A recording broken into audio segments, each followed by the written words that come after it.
Olá, sejam todos muito bem-vindos a mais um episódio do nosso Boas Novas Podcast.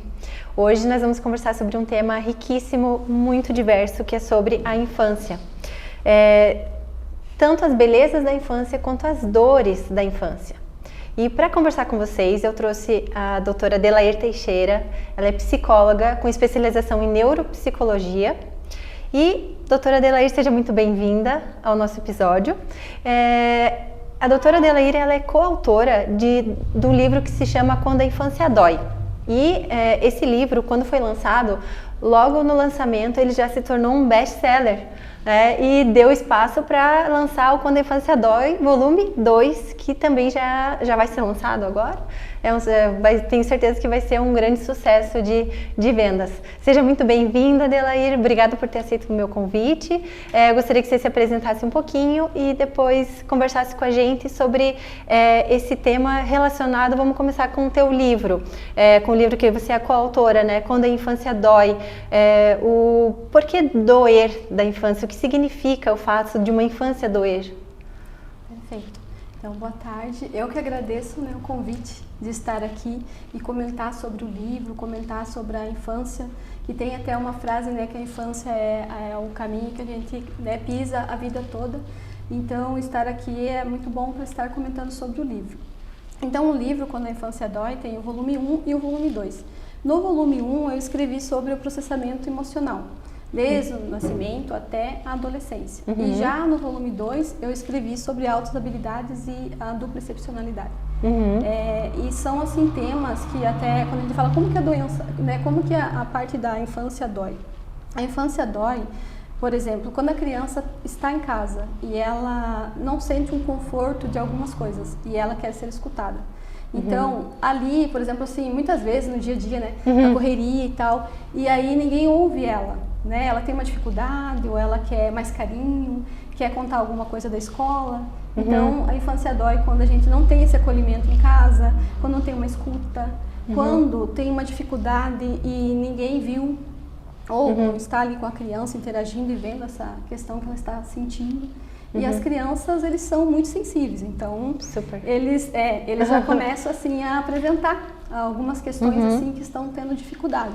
E daí nessa dificuldade que a gente começa a perceber que a criança tem um sintoma ou alguma questão de abandono afetivo. Né? E a infância doer, ela pode acontecer mesmo naquela casa das famílias muito amorosas? Pode acontecer. Tem, assim, no consultório, né, que é uma escuta qualificada, ativa. Por quê? Porque muitas vezes o que acontece na nossa sociedade? A gente pensa, eu vou proporcionar, né, para minha criança o maior conforto, tudo. Mas o que eu vejo é que a gente não pergunta para a criança, você gosta do quê? Por exemplo, assim, quando a gente fala com uma criança o que ela gosta de comer, o que ela gosta de jogar. Né? Então, eu vejo muitas vezes que eu pergunto assim, né, para os adultos, você é mais voltado a coisas ou é mais voltado à pessoa? Né? Então, eu vejo sim que na nossa sociedade está faltando muito essa parte de voltada à pessoa.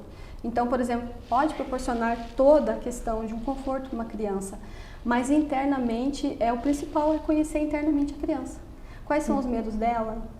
Que às vezes a criança tem dificuldade e ela comenta. Porque às vezes um adulto, o pai ensina uma coisa e a mãe ensina diferente.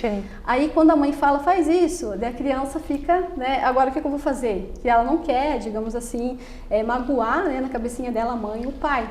Então essa conversa com a criança é importante, porque ela começa a ficar meio confusa. O que ela vai fazer? E às vezes a gente tem uma certa dificuldade de enxergar aquela criança como um indivíduo, né, como uma pessoa que também tem as suas opiniões, as suas dúvidas, os seus medos, né, e a gente meio que subestima isso, né, e talvez isso seja uma das causas dessa dor da infância, né, que... Exatamente, e muitas vezes, né, nós adultos temos que cuidar, porque a gente às vezes vê a criança fazendo alguma coisa e a gente vê um adulto em miniatura, começa a conversar com a criança, começa a falar, então, peraí, mas ela é uma criança, será que ela está me entendendo, né, esse conceito que eu estou passando? Então, essa parte de ouvir muito a criança, observar muito a criança. E esse também eu faço aqui uma fala que às vezes, né, o adulto está ali numa divergência de ideias E daí a criança chega e fala um ponto de vista dela. E aí o adulto começa a meio que discutir com a criança. Daí muitas vezes eu brinco até falando, cadê o adulto da relação? Cadê o adulto da conversa, né? Por quê? Porque muitas vezes o adulto volta no estado infantil dele e acaba falando ali com a criança desse formato. E muitas vezes acontece, e eu estou falando isso porque assim, ó, muitas vezes acontece sem o adulto perceber. Depois ele pensa assim, mas por que eu estava falando com meu filho disso e tal, e dizendo que quem que era, né? Sim. Sendo que ele é meu filho, eu preciso dizer que eu entendo ele, que na minha infância eu fazia assim, sabe? Essa questão é muito importante falar. Sim, e quais são os sinais, assim, que você percebe quando você está com as crianças lá, de que aquela infância não tá legal, que a criança está sentindo dores? Tem alguns sintomas, alguns sinais, assim, que a criança expressa? Tem. A criança expressa muito assim na questão da fala, do jeito dela agir, né? Muitas vezes quando a gente começa a fazer algumas atividades, a criança começa a perguntar muito como que tem que fazer, né? Um exemplo que eu comento muito assim com os pais para entender a criança como que ela tem o sintoma que está aparecendo, né? Então ela começa a perguntar, por exemplo, se eu falo assim, vamos brincar de fazer um círculo? Né? E até aqui a gente pode fazer, ó. Por exemplo, assim, eu falo, vamos pensar em um círculo em duas partes, né? Você tem a forma de pensar em um círculo em duas partes e eu também, né? E a criança tem a dela. E só que o que acontece? Quando a criança começa a me perguntar, eu falo assim, vamos brincar de fazer um círculo em duas partes? Quando a criança começa a perguntar assim, como que é? É assim? É assim? É assim? Como que é? Fale mais. Como que eu tenho que fazer e tal? Nesse momento, eu vejo que a criança, ela tá insegura e ela quer saber o meu jeito que eu quero. E que ela faça. Que ela faça. Pra agradar você. Exatamente. E daí quando eu falo assim, é o teu círculo. Você pode fazer um círculo do jeitinho que você desejar. Aí ela começa a desenhar o círculo dela e ela começa a falar, tá certo? Tá certo? E aí a gente vê que ela precisa de confirmação. E aí muitas vezes o que acontece? Você pensou o seu círculo, eu também. E aí quando ela mostra o círculo dela, que tem vários, né? Faz um círculo com vertical, no meio, horizontal, faz duas partes. Eu tenho uma pessoa que ela é deficiente visual, ela escreve circulou em duas partes, tá tudo certo. Aí eu começo a perguntar pra criança, eu mostro o meu e mostro o dela. Aí ela fala, eu fiz, não tá, daí começa falando, o teu tá certo? O teu círculo é assim, o da tia é assim. E tá tudo bem? Então, aí já começa a gente perceber uma insegurança da criança. Ela começa a perguntar muito como o adulto quer. E a gente quer que a criança tenha a referência dela respeitada e ela fazer o círculo dela. Sim. Né? Sim. E a gente espera que essa criança que tem uma infância, vamos dizer assim, que dói, seja aquela criança que às vezes os pais brigam, né? Que tem algum transtorno, ou que tem um divórcio, ou que tem algum abuso, né? E a sobreproteção também é nociva? Também. Boa pergunta, porque assim, por exemplo, a gente que trabalha, né, com o desenvolvimento infantil, então a gente tem algumas técnicas, algumas escalas, teste, que a gente vai mensurar a criança desde que nasceu até 6 aninhos. Então tem uns marcos do desenvolvimento. E aí quando a criança, por exemplo, assim, ela não coloca a comidinha no prato dela, ela não toma banho sozinha, já tem idade para isso. Sim. E aí a gente pensa o quê? Tem alguém fazendo por ela, né? Então, quando a gente vai fazer essas escalas e fazer essas brincadeiras com a criança e ela não consegue fazer, eu já coloco ali um asterisco para perguntar para o pai, né, como que é. Então, por exemplo, assim, uma criança de 4 anos, 5 anos, ela coloca a comidinha dela no prato dela, ela já veste a camisetinha dela sozinha? Não. Daí ela tem dificuldade, ela não veste. Daí eu penso assim, né? Ela tem dificuldade ou ela não teve oportunidade de fazer? É diferente. E isso na vida adulta vai se refletir? Vai. Por quê? Né? Por que vai? Por exemplo, assim, até um caso do consultório, assim, teve uma pequenininha que chegou e daí eu perguntei, ela escutou, né? Ela já veste a camisetinha sozinha. Daí a mãe falou, não, ela tem dificuldade. Eu perguntei pra ela, né? Eu falei, como que é vestir uma camisetinha sozinha? Então, isso também é importante a gente estar falando por quê? Porque as crianças, nós, né, os seres humanos, a gente aprende por modelagem. Então, eu não vou dizer para a criança, vista agora, né? Não, a gente vai mostrar para ela, ó, coloca, né, os bracinhos, depois puxa, coloca a cabecinha e a gente mostra. A mãe coloca, o pai coloca, ela vê modelos, ela vai fazer.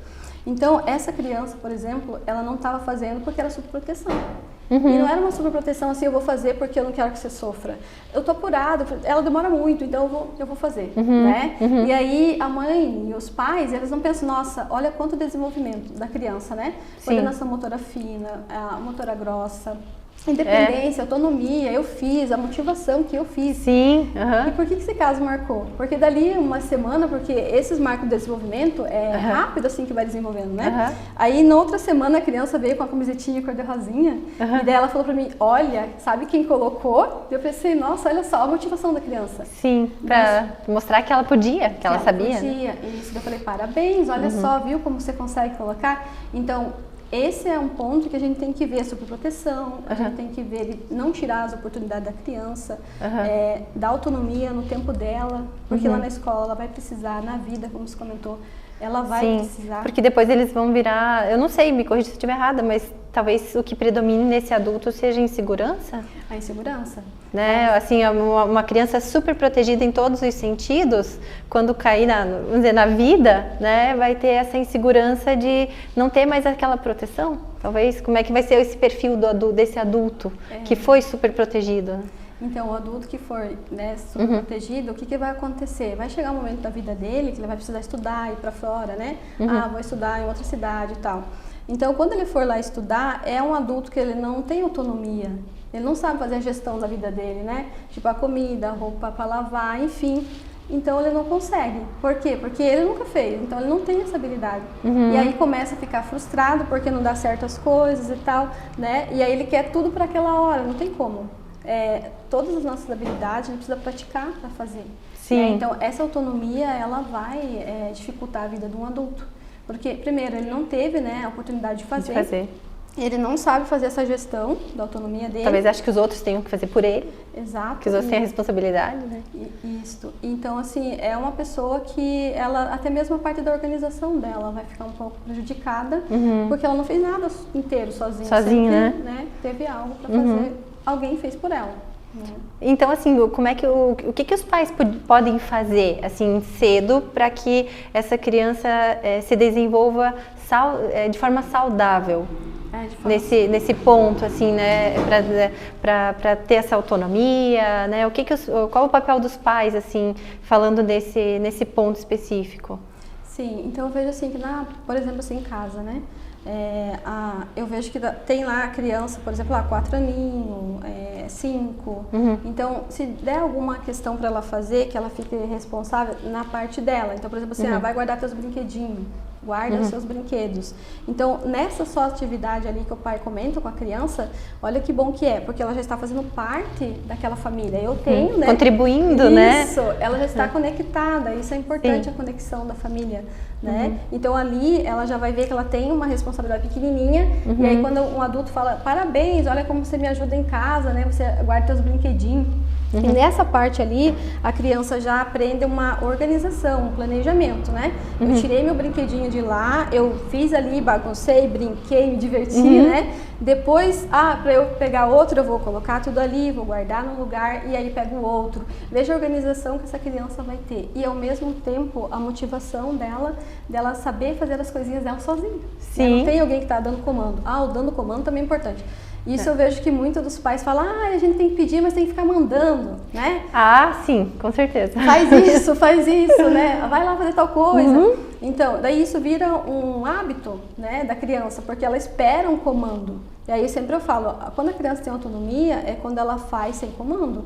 Né? E aí depende da dificuldade que aparece no consultório, às vezes até mesmo para adolescente, né? E eu dou um exemplo, você vai ficar responsável em tal coisa, que tal uma semana? Aí com comando, então no começo, né? Depois vai tirando o comando, vai virando um hábito, você faz sozinho, você vai ver como é bom ter essa autonomia, né? Sem comando, porque o comando existe muito na sociedade.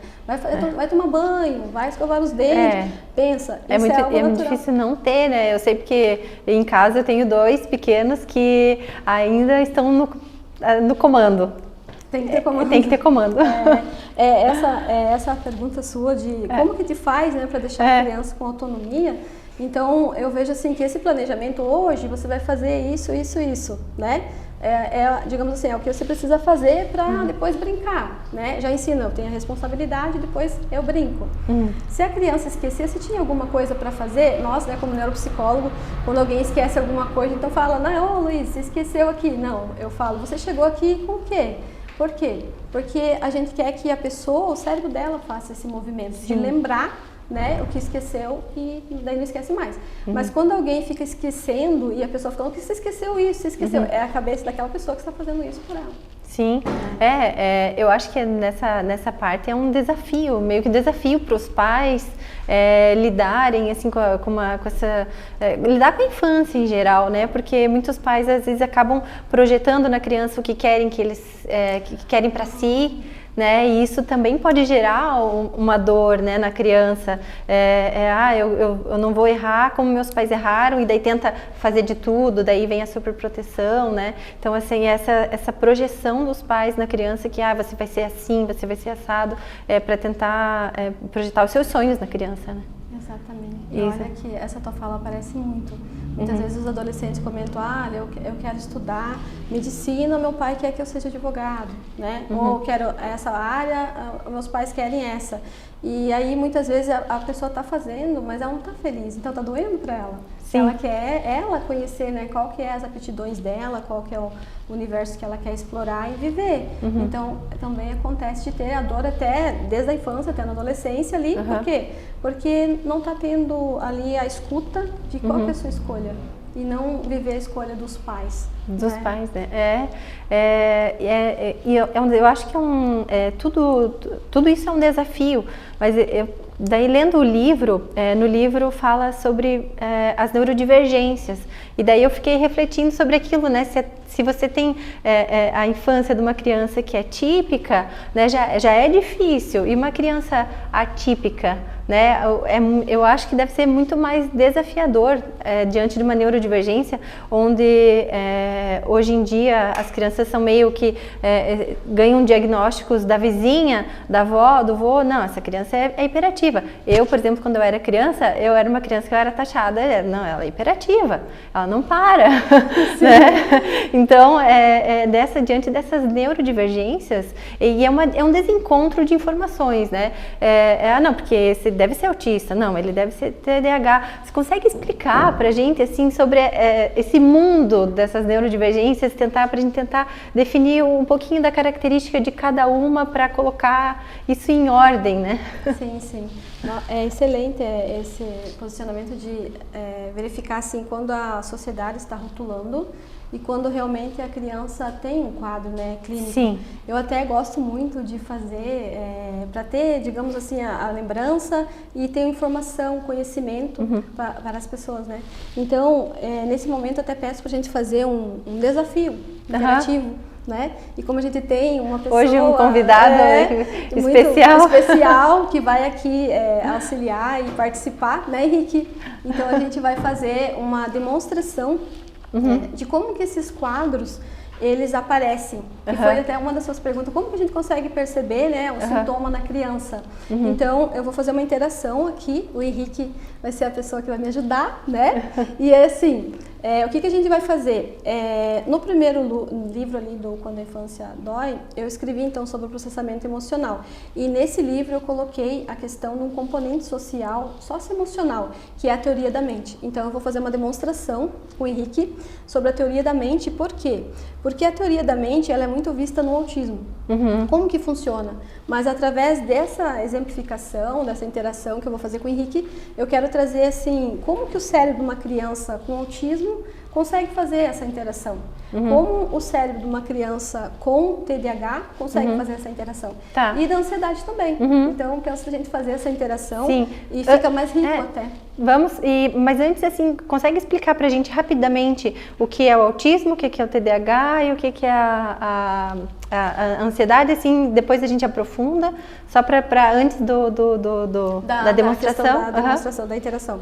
Então, a questão do autismo, por exemplo, às vezes no consultório vem crianças com 2 aninhos que ele já expressa todos os sintomas, né? Que são o que os sintomas? Ele tem muito o padrão restrito e repetitivo, ele tem muita estereotipia, que é o flap, que é o mais clássico, né?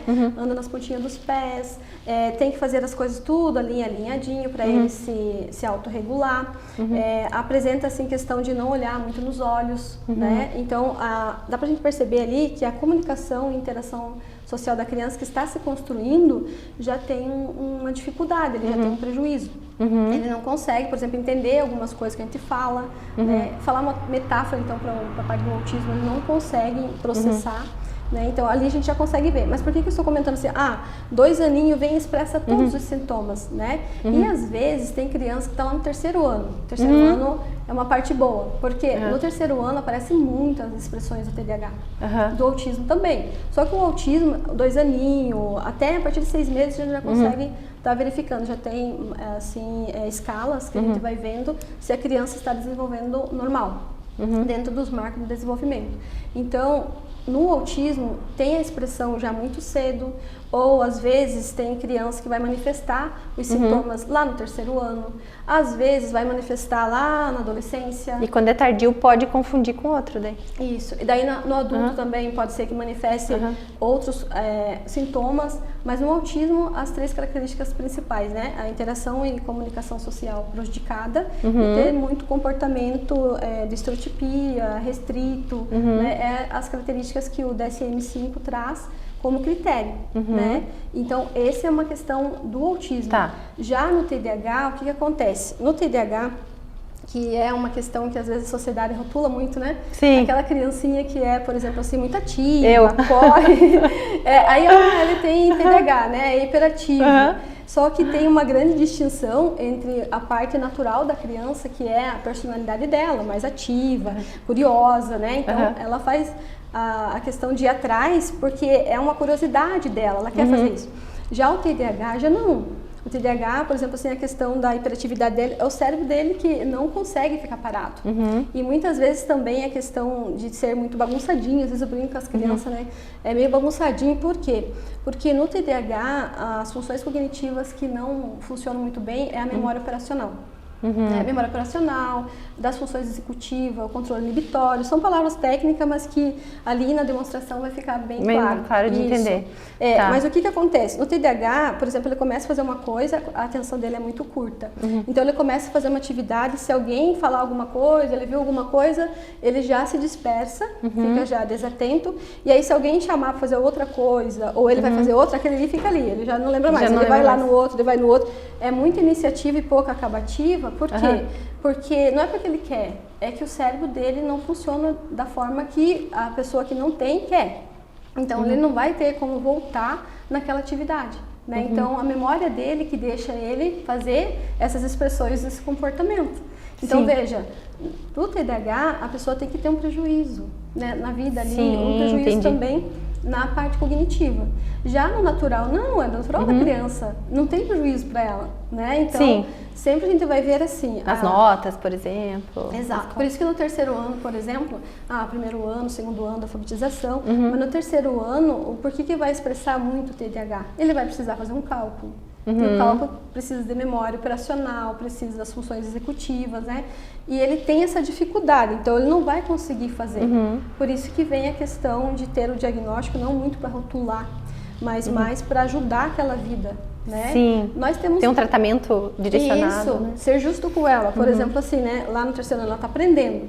Só que para ela não vai conseguir fazer uma prova, por exemplo, que tenha 10 questões, né? E em 15 minutos, ou o tempo que o professor for colocar junto com o padrão. Não dá, né? Ou ela tem que ter ali uma redução das questões, ou aumentar o tempo. Sem prejudicar o conhecimento dela naquela atividade.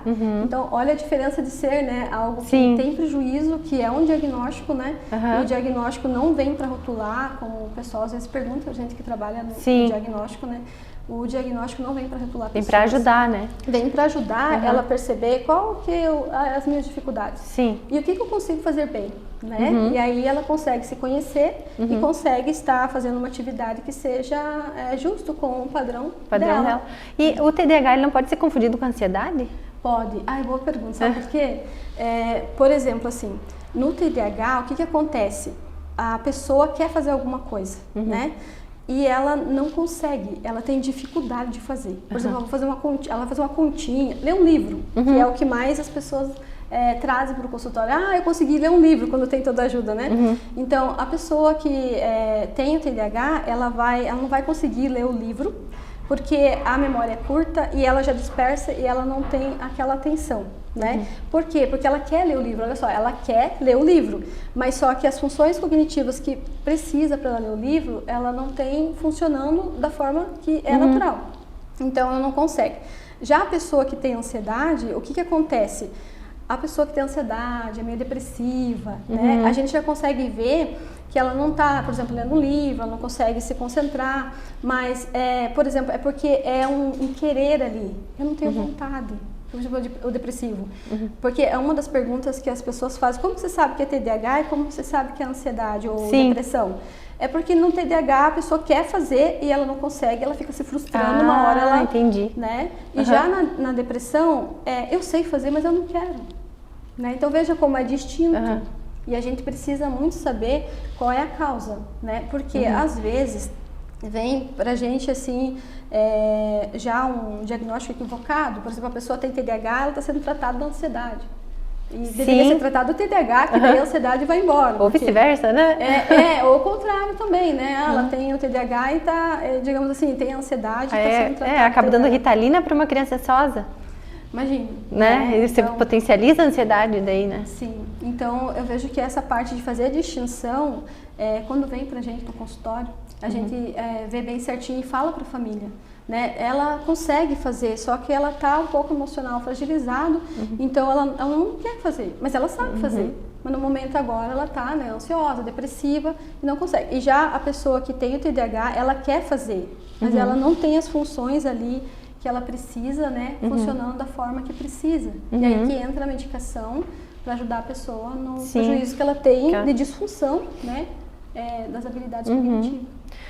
E uma das coisas que muita gente me pergunta, como médica, me perguntam assim, nossa, mas por que tanto caso de autismo agora? Por que estão falando nisso agora? Aumentou os casos ou aumentou os diagnósticos? Essa é uma dúvida pessoal minha também, né? É genético? O que, né?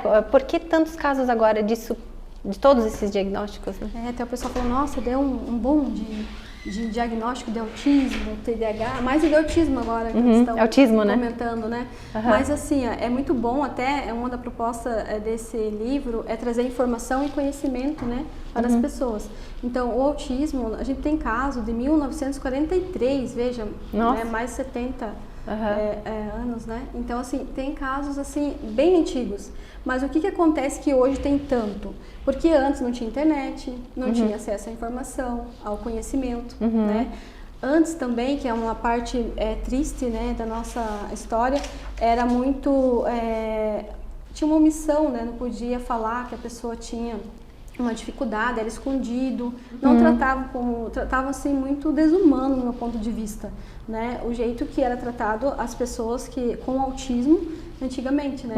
Hoje nós não estamos na evolução que eu penso que a gente poderia estar, mas ainda bem que a gente está evoluindo. Hoje está bem mais evoluído na questão de ver a informação. Então o autismo sempre existiu. Tem um caso importante até que já é bem antigo. Quando eu falo do primeiro caso, vem, né, 1943. Mas tem um caso assim que é bem antigo. Mas por que eles perceberam que o autismo já tinha antigamente? Porque era uma questão judicial de 2 irmãos, e aí esse registro traziam que que a pessoa com autismo dos irmãos, ele tinha um hiperfoco de ir sempre em cemitério, por exemplo, enterro, então tipo hiperfoco. E tudo que as pessoas falavam, no relato deles escrevem tudo, tinha ecolalia, que ele ficava repetindo. Então esses registros trazem que o autismo sempre existiu, né? O primeiro livro que a gente tem de transtornos mentais, ele é de 1952, né? Então, veja, é bastante tempo, né? Só que lá o autismo era tratado mais como uma parte de esquizofrenia, não era usado muito como ciência. Sim. A partir de 1980 que começou a vir a questão como ciência. Hoje nós estamos no DSM-5-TR, que é texto revisado, né? Então hoje está mais uma nomenclatura de TEA, né? O espectro do transtorno autista. Sim. Então, de lá para cá, mudou muito, né, a questão da nomenclatura, a questão do acesso à informação, ao conhecimento. Então, e hoje eu vejo assim que está muito mesmo a procura, porque tem a questão, aí tem que ser muito assertiva nas palavras, porque assim, tem a questão da pessoa querer saber, e ela tem mesmo, e tem a parte também das pessoas, tudo é autista, né? A pessoa começou a fazer um sintoma lá, tá enrolando o cabelo, tem autismo. Ele pegou o carrinho e ficou assim, tem autismo. E como eu comentei, a gente tem os critérios, tem que ter todos os critérios diagnósticos ali preenchidos para ser uma pessoa com autismo. Uma das questões também que é importante a gente falar é que antes eles falavam assim, aquela pessoa que tem aquele deficiente, eu vejo que eram usados assim, uns termos que não são muito humanos e muito cordial, né? Então aquela pessoa, ela tem nome, né? E assim, é pessoa com autismo, é pessoas com deficiência. Até a palavra deficiência eu vejo que é um pouco pesada, eu até falo a pessoa com dificuldade, né? Então, essa parte lá, antigamente, tinha todas essas questões assim, hoje a gente já não tem mais, né? Ainda bem. Mas esse boom que todo mundo pergunta, essa pergunta que você me fez, todos perguntam. E eu falo assim, não, sempre teve, só que agora tem mais acesso, tem internet, tem mais acesso à informação, ao conhecimento. E aí as pessoas verem sintoma e já começam a falar que a pessoa tem. Até uma das questões que você me perguntou, como que é a diferença, né? A gente até vai falar de outras habilidades, mas, por exemplo, assim, um exemplo só. Você vê uma criança brincando. Você vê um filho teu brincando lá com o carrinho, né? E aí ele começa só a rodar a rodinha do carrinho. Aí uma pessoa olha e fala, olha, ele tem autismo, porque o autismo vê partes, né? E aí pra gente, no consultório, o que a gente tem que ver? Por exemplo, roda a rodinha a pessoa com autismo para ela se autorregular. Roda a rodinha a pessoa que tem superdotação porque ela quer descobrir, ela tem curiosidade. E também tem, olha só, aquela criança ou adolescente que ele tem assim uma parte de toque, eu preciso rodar não sei quantas vezes a rodinha. Um toque.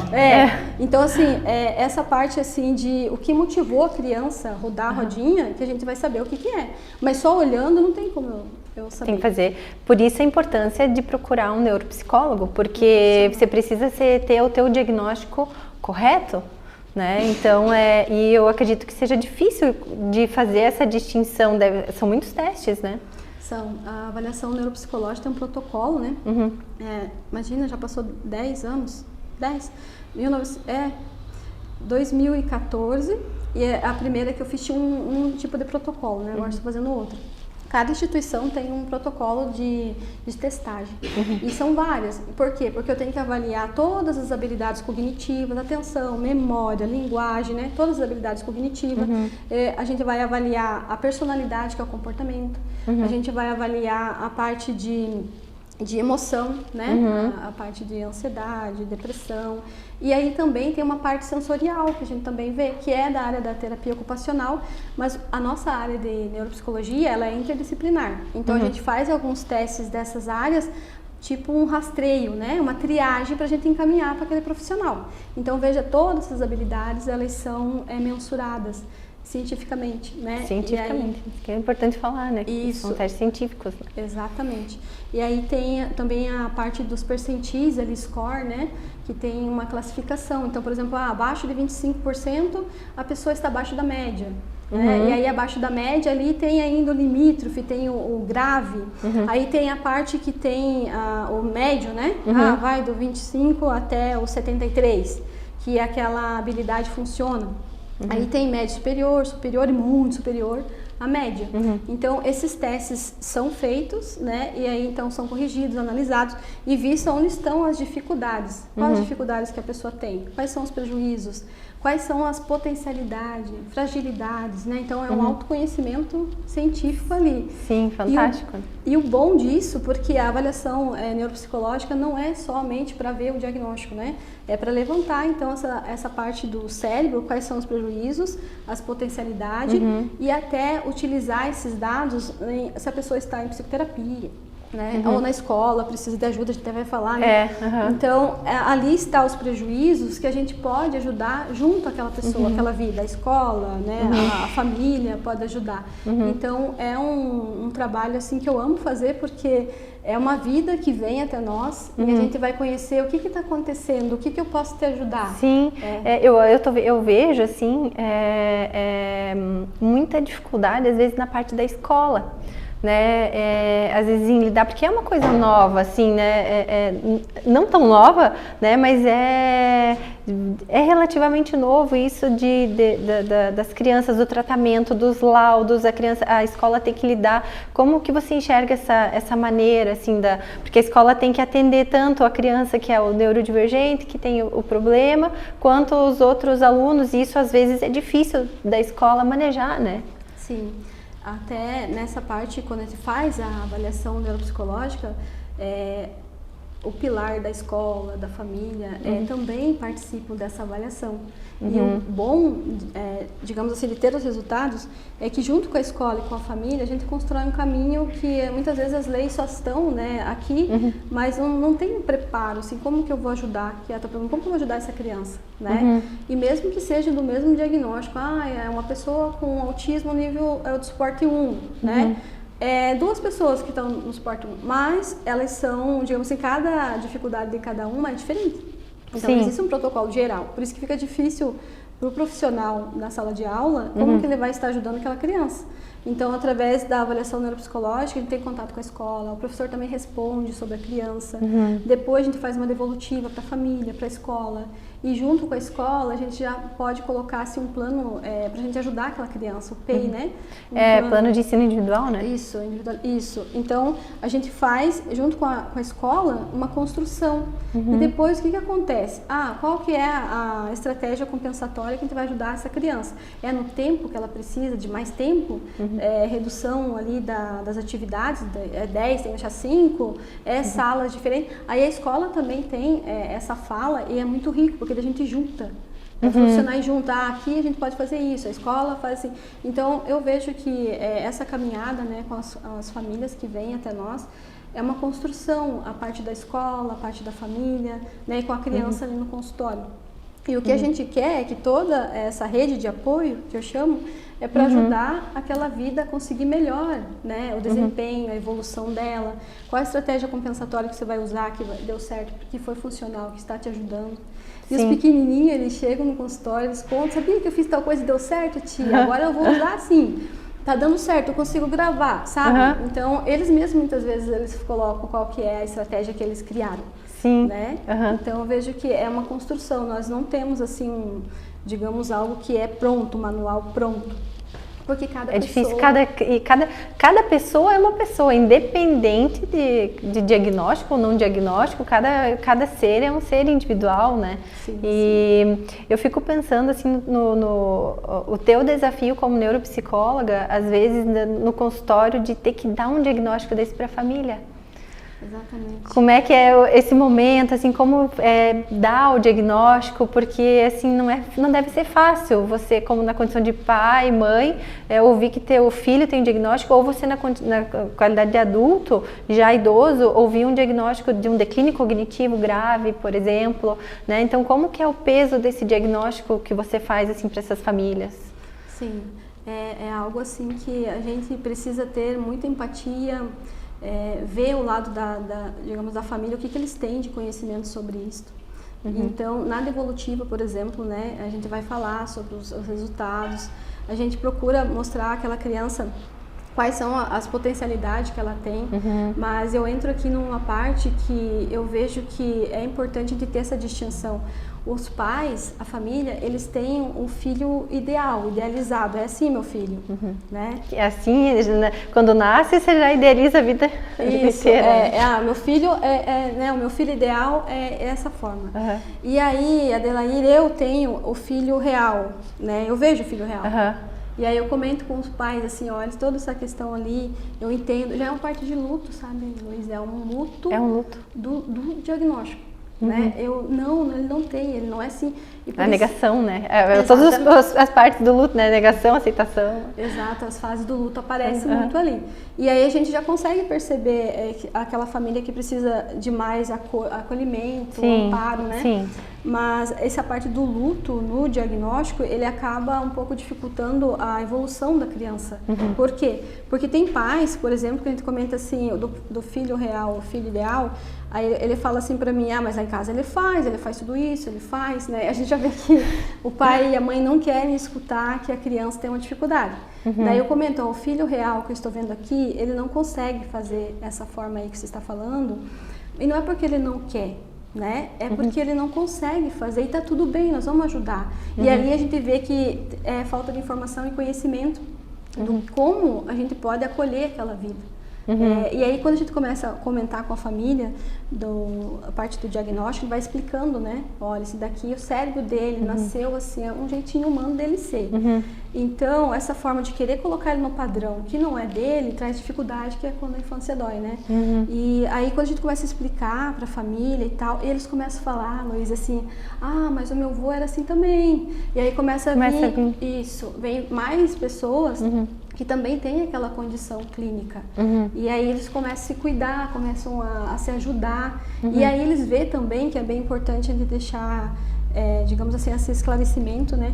Que o diagnóstico, ele não vem para rotular ali, ele vem porque a gente quer ajudar aquela criança a ser entendida. Então, veja, no autismo, às vezes eu comento com os pais, né, até agora, porque muitas vezes eles falam assim para mim, não sei se você, né, ouve também, mas assim, a gente escuta assim, olha, ele tem que mudar, tô trazendo ele aqui para você porque ele tem que mudar, sabe? Ele tem que mudar.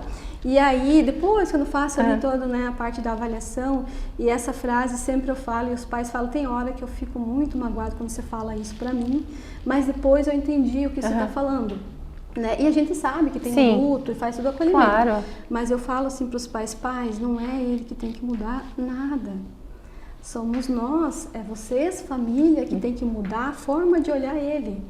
Aí eles ficam, né, impactados, porque como uma pessoa vai falar que aquela criança não precisa mudar e quem tem que mudar é a família. Sim. Né? Então, e é uma questão que a gente tem que trazer de uma forma assim, acolhedora, com respeito, porque a família, a gente quer ajudar aquela família. Então, por exemplo, assim, nessa questão que é vocês que têm que mudar a forma de olhar essa vida, nós temos que mudar, eu até me coloco junto porque ele fica mais tranquilo, né? Eu falo, nós temos que mudar a forma de olhar essa vida do que fazer essa vida mudar, entrar num padrão que não é dela.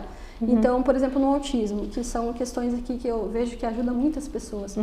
Por exemplo, eles não conseguem ter assim, um planejamento inteiro do dia, né? E aí o pai fica dando comando, que é o que a gente falou, vai lá fazer isso, vai fazer aquilo. E aí eu comento, então, no autismo, eles precisam de pré-visibilidade. O que eu vou fazer hoje? Esse, porque eles não têm como fazer o cérebro sozinho. Então a gente começa com a rotina, vai fazer essa forma aqui. E aí quando eu explico isso para os pais, eu falo, você tá vendo que ele não precisa mudar, ele funciona assim, mas você pode falar, hoje nós vamos fazer isso. Na qualidade de adulto e pai. Exatamente. Ele fala, precisa, eu falo, algo muito básico, que é a previsibilidade. E quando você vai mudar a forma ali, digamos, você falou hoje, por exemplo, né? Hoje é sexta-feira. Então a gente fala para uma pessoa, hoje você vai fazer isso. Aí se deu alguma coisa, não deu certo, a gente vai mudar aquela forma, a gente tem que se colocar no lugar da pessoa que tem autismo, que ela não tem como saber administrar, que vai mudar. Então a gente já fala antes, olha, a gente ia fazer assim, mas aqui a gente vai dessa forma. Por isso que muitos pais me falam, eu sempre venho pelo mesmo caminho e ele não chora. Hoje a gente mudou, ele ficou desregulado, né? Deu comentário. Por causa da previsibilidade dessa mudança, né? Então, é que as crianças aprendem esse gesto que eu falo, você tem que regular aqui dentro e fora. A autorregulação, né? Você consegue se manter ali certinho, né? Então, essa fala, vocês que têm que mudar a forma como estão olhando essa vida, é nessa parte. Veja como é algo simples de fazer. Hoje a gente vai fazer isso, mas se não tiver esse conhecimento, essa informação... Você não consegue aceitar, né? Não consegue aceitar. É difícil de entender, aceitar que a criança é assim, tenta obrigar e daí a infância vai doer, Para aquela criança. E tanto é que tem criança que às vezes a gente pergunta alguma coisa e fala, não sei. Porque ele tentou fazer o jeito dele, tentou, não deu certo. E ele vai tentar fazer o do outro, não dá também, ele fala que ele não sabe fazer, né? Sim. Mas essa previsibilidade no autismo é algo que ajuda muito ele se autorregular e também ficar mais tranquilo. Quando eu vou fazer, aí é um ponto interessante, porque assim, ó, esse foi até uma pessoa com TDAH que me falou. Porque como a gente vai fazer a sessão, a gente vai falar da forma que o cérebro da pessoa está entendendo. Então, no autismo, por exemplo, eu faço a sessão estruturada, que é assim, hoje nós vamos fazer esse teste. Depois, quando é criança, a gente faz uma brincadeira. Então, tem que ter essa previsibilidade na sessão de 60, 50 minutos, uma hora. Aí a mãe fala, fica tão calminho aí, por quê? Porque ele sabe tudo que vai acontecer em uma hora. E aí já do TDAH, o que tem que acontecer? Daí já é diferente, porque a memória é curta, não vai lembrar de tudo. Então eu coloco assim, ó, agora nós vamos fazer esse aqui, daí comando por comando, né? Esse aqui é um teste de atenção concentrada, você vai fazer esse aqui. Daí eu vou vendo que a pessoa vai, cada comando, pausadamente, ela vai conseguindo. Aí a gente vai fazer aqui, daí a gente faz o outro. Então, veja, a diferença, né? É a diferença de receber as pessoas do formato que elas conseguem fazer, da condição humana dela. Né? E aí, essa menina, eu lembro que ela comentou assim, eu penso que eu não tenho nada, porque você me entende. Acho que é minha família. Daí eu comento, não, é que eu estou fazendo do formato que é melhor para você, né? Você está acolhida e está sendo do formato que você consegue dar conta. E eu acho que isso deve ser legal, porque eles devem pensar, mas não é comigo. Pois é, ela falou isso. Daí eu comentei que era assim, que em casa, né, é importante ter também essa adaptação. Assim, esse acolhimento, né? Esse acolhimento. E nessa questão do comando que ele comentou lá no início, então, do TDAH, por exemplo, nós estamos nessa sala aqui, se a gente falasse 3 comandos para uma pessoa que tem TDAH, né? Por exemplo, tem alguma coisa na sala lá e eu falo assim, faz por favor, vai lá na recepção, pega um controle e traz para mim, por gentileza. Então, veja, a pessoa só escutou, vai lá na recepção e vai na recepção. Chega lá, esquece o que tem que fazer. Não. Daí ela vai lá na recepção e daí ela fica lá, daí ela volta, daí o que acontece? Eu falo, eu trouxe o quê? Você vê a parte da memória, de ficar registrado aquela informação? Sim. Então, os comandos, as pessoas que têm TDAH, eles são pausados, né? E não dá para dar vários comandos porque eles não vão guardar essa informação. Então, veja, até foi uma das suas perguntas, né? Como que é cada quadro clínico, né? Então, cada quadro clínico, o cérebro se manifesta de uma forma. Maneira. Aí, quando a criança vem, a gente começa a perceber as dificuldades, se é de guardar informação, se é de não entendi nada, estou aqui, preciso que me dê uma previsibilidade, né? Então, é uma forma, assim, que eu vejo que a gente precisa evoluir muito, porque essa previsibilidade que eu estou comentando, fazer os comandos por tempo, né? Isso tudo é ensinar os pais, a família, né? Família e escola. Exatamente. Né? E o transtorno opositor? Esse também aparece muito o diagnóstico equivocado. Porque o opositor, se você for olhar, todas as crianças têm um quê, assim, de divergir dos pais, e daí, não, porque ele é opositor, né? Então... esse também é uma das questões que os pais trazem. Ele está agressivo, eu penso que ele tem TOD, né? Transtorno opositor desafiador. Aí, quando a gente vai brincar com a criança, a gente vê que a criança está tudo, digamos, ela não está sendo entendida. Ela fica agressiva não porque ela é agressiva, é que a comunicação dela não está entendendo. Aí, por exemplo, se ela joga no chão e alguém dá atenção, opa, funcionou. Então, outra vez fazer de novo. É tipo uma comunicação. Até a análise do comportamento aplicada, que é uma ciência, ele traz muito essa questão, esse conceito. Né? Que a criança, por exemplo, a função do comportamento, ela tem um comportamento de jogar no chão, por exemplo. Então, esse comportamento da criança tem uma função para ela. Então, se ela jogou no chão e aí todo mundo começou a olhar e ela queria atenção, ela conseguiu. E aí ela vai fazer de novo, porque ela é criança, não tem como ela administrar isso, estou conseguindo a atenção. Então, essa função, por exemplo, de jogar no chão, a gente tem que avaliar qual que é a função desse comportamento de jogar no chão. É a atenção que ela quer? Ela está se comunicando? Ela está buscando sair daqui porque ela não quer fazer, que é a fuga da tarefa? Ou é birra? Daí chamam tudo de birra, né? Aí, ou é sensibilidade. Então, veja, quando a criança joga no chão, e aí a gente, por exemplo, tem tatame, tudo, né? Aí a gente vê quando ela joga sempre no mesmo lugar e dá o barulhinho que ela escuta, então a função dela jogar lá é porque ela precisa daquele barulhinho para se autorregular. Então não é agressividade, não é nada de afronta, né? Então, essa é uma questão da função de jogar no chão, pode ser algo sensorial. Aí a criança jogou no chão porque ela queria água. E jogou no chão. A mãe foi lá, deu água. Funcionou. Então, outra vez joga no chão porque eu vou ganhar água. É a então, o opositor, no caso, é mais um transtorno comportamental, assim, não é que você consegue reverter, vamos dizer assim, com a educação ou mudando a maneira de lidar? Reverter não daria se a pessoa, né, se a criança tem o transtorno opositor desafiador. Mas o que dá para fazer, isso em tudo, né, em todos os transtornos mentais ali do neurodesenvolvimento, a gente pode fazer manejo comportamental. Seria a criança ensinar, né, ela se autorregular. Essa informação que eu estou comentando aqui, que o comportamento tem uma função, são crianças que às vezes não tem nada. Só que para ela está funcionando jogar no chão porque ela está sendo atendida. E como diferenciar, às vezes, o opositor da birra? Então, né? Por exemplo, a criança com autismo, ela também faz birra, porque ela não é entendida, daí ela fica desregulada. Mas a questão da parte de, é TOD, né? Tá desafiando ali. Então, a criança, por exemplo, que faz a birra e tal, e ela precisa de alguma coisa, ela é atendida, ela vai continuar fazendo, mas ela não tem TOD. Ela não tem o transtorno, né? E a criança que tem o transtorno, até no DSM-5 traz ali, antes de 5 anos, depois de 5 anos, porque é importante já ter, assim, uma parte de conduta ali, já é comportamento. Não é mais como no autismo, a parte social ali, né? Ou no TDAH, que é as funções cognitivas. Ali já é a questão de comportamento, de conduta. Então, a criança que tem, porque tem também, não é? É que agora é tudo geral, né? Ele tem TOD, né? E a gente vai avaliar o comportamento e ver que não é. Mas aqueles que realmente eles têm uma questão vingativa, são muito vingativos, são muito assim de judiar de animais, por exemplo. Entendi. Né? E eles olham para a pessoa e querem fazer dessa forma. Até com a gente no consultório. Afronta a autoridade, né? Não vou fazer e tem um jeitinho assim. Então ali a gente começa a ver já que tem uma conduta. Mas ainda antes disso a gente vê como que é essa família. Aonde ele está vendo isso? É dele? Né? Porque, como a gente comentou, a gente segue modelos, a gente aprende por modelagem. Mas isso é da criança ou a família também, eles falam assim e tal, ela está reproduzindo um comportamento do ambiente familiar. Então tudo isso a gente tem que analisar antes de ver se realmente a criança tem um transtorno do neurodesenvolvimento, que é o TOD, por exemplo, né? Então, e a psicopatia e o TOD, eles tem diferença?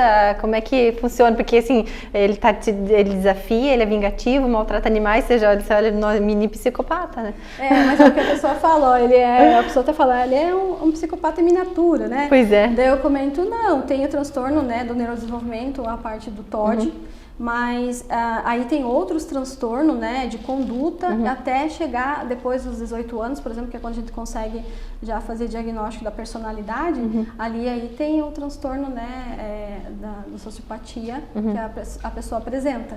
Mas tem, assim, um viés dali. Só que, digamos assim, se for, realmente, e a criança não está sendo atendida e tal, ela chega na parte adulta já com vários desenvolvimentos das habilidades. Aí que eu comento contigo, o manejo comportamental da criança vai ajudar, mas é da natureza, é igual no autismo, ele nasceu assim, a natureza dele. Por que eu comento isso? Porque às vezes a pessoa fala, eu quero curar do autismo, falando, não precisa ter cura, não é doença. Não é doença, é um jeito de ser. Jeito de ser. Tem que ser tratado e acompanhado, né? Exatamente. Então, é a mesma coisa que eles comentam isso, vai ter cura e tal. Não tem como mudar a estrutura daquela pessoa, mas tem como fazer manejo comportamental, ajudar, né?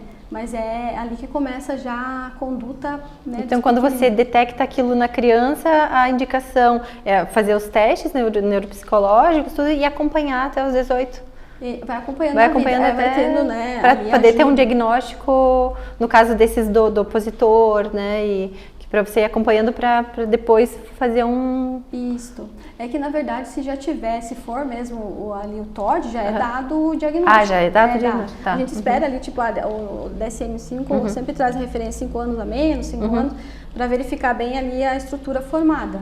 Mas se a criança tem, a gente já comenta que tem, né, o transtorno opositor, e a gente já faz as indicações, as intervenções para ajudar aquela criança. Né? Legal. E tem criança, por exemplo, que não teve nada desse diagnóstico quando criança, e aí, digamos, adulto, a gente sabe que ele vai agir e vai ter o transtorno de personalidade, né, antissocial, que é o sociopata. Que é a infância gritando, a infância doendo na fase adulta, porque não teve um diagnóstico correto. E aí vai muito da questão da pessoa querer, quando adulto, daí, se ele vai querer buscar uma ajuda ou não. Entendi. E a gente atende no consultório todas essas formas de ser, né? Vem até nós. Legal. Então tá bom, vamos para a parte prática então? Vamos lá. Então, agora eu vou fazer um exemplo aqui de uma tarefa que é de domínio público, por isso que a gente pode fazer, e tem o Henrique, né, que vai me ajudar aqui. Então essa tarefa, ela se chama CLN, e eu vou fazer a demonstração e vou explicar, tá, Henrique? Vamos lá. Então, tem a CL, essa é a CL. A CL, deixa eu tirar a caixa aqui do ladinho. Ó, a CL, vamos colocar pra cá. Essa é a CL, vamos ver se ela para assim. E essa é a N. Elas estão assim porque as crianças adoram essas bonequinhas, né? Então elas ficam tudo bagunçadinho. Essa aqui é a N. Aí eu vou falar mais agora da tarefa e não ficar falando dessa parte aqui para ficar mais claro, né, o que a gente precisa mostrar. Então, CL, N. A CL tem uma cestinha. A N tem uma caixinha com tampa. A CL tem uma bolinha. A CL tem uma bolinha. A bolinha, a CL brinca com a bolinha, colocou a bolinha na cestinha dela e foi dar uma volta, foi dar um rolê, como dizem os jovens. E aqui o que aconteceu? A N veio aqui, pegou a bolinha, e colocou na caixinha dela. Ver se eu consigo deixar assim, gente. Isso. Agora, a CL voltou, Henrique. Onde ela vai procurar a bolinha? Na cesta. Ah, não. Aqui. Por que ali?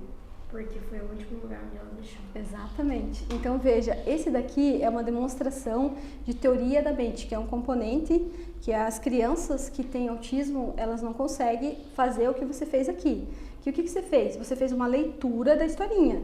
Por que você falou que estava ali? Porque ela deixou ali e ela saiu, né? Então, assim, nessa parte aqui, realmente é assim. Porém, no primeiro momento você falou aqui. Só que daí eu consegui já conseguiu uma analisação da história e pensei que é aqui. Exatamente, você já conseguiu perceber. Então, assim, ó, na parte quando a pessoa responde que esse aqui é uma tarefa, CLN é uma tarefa de domínio público.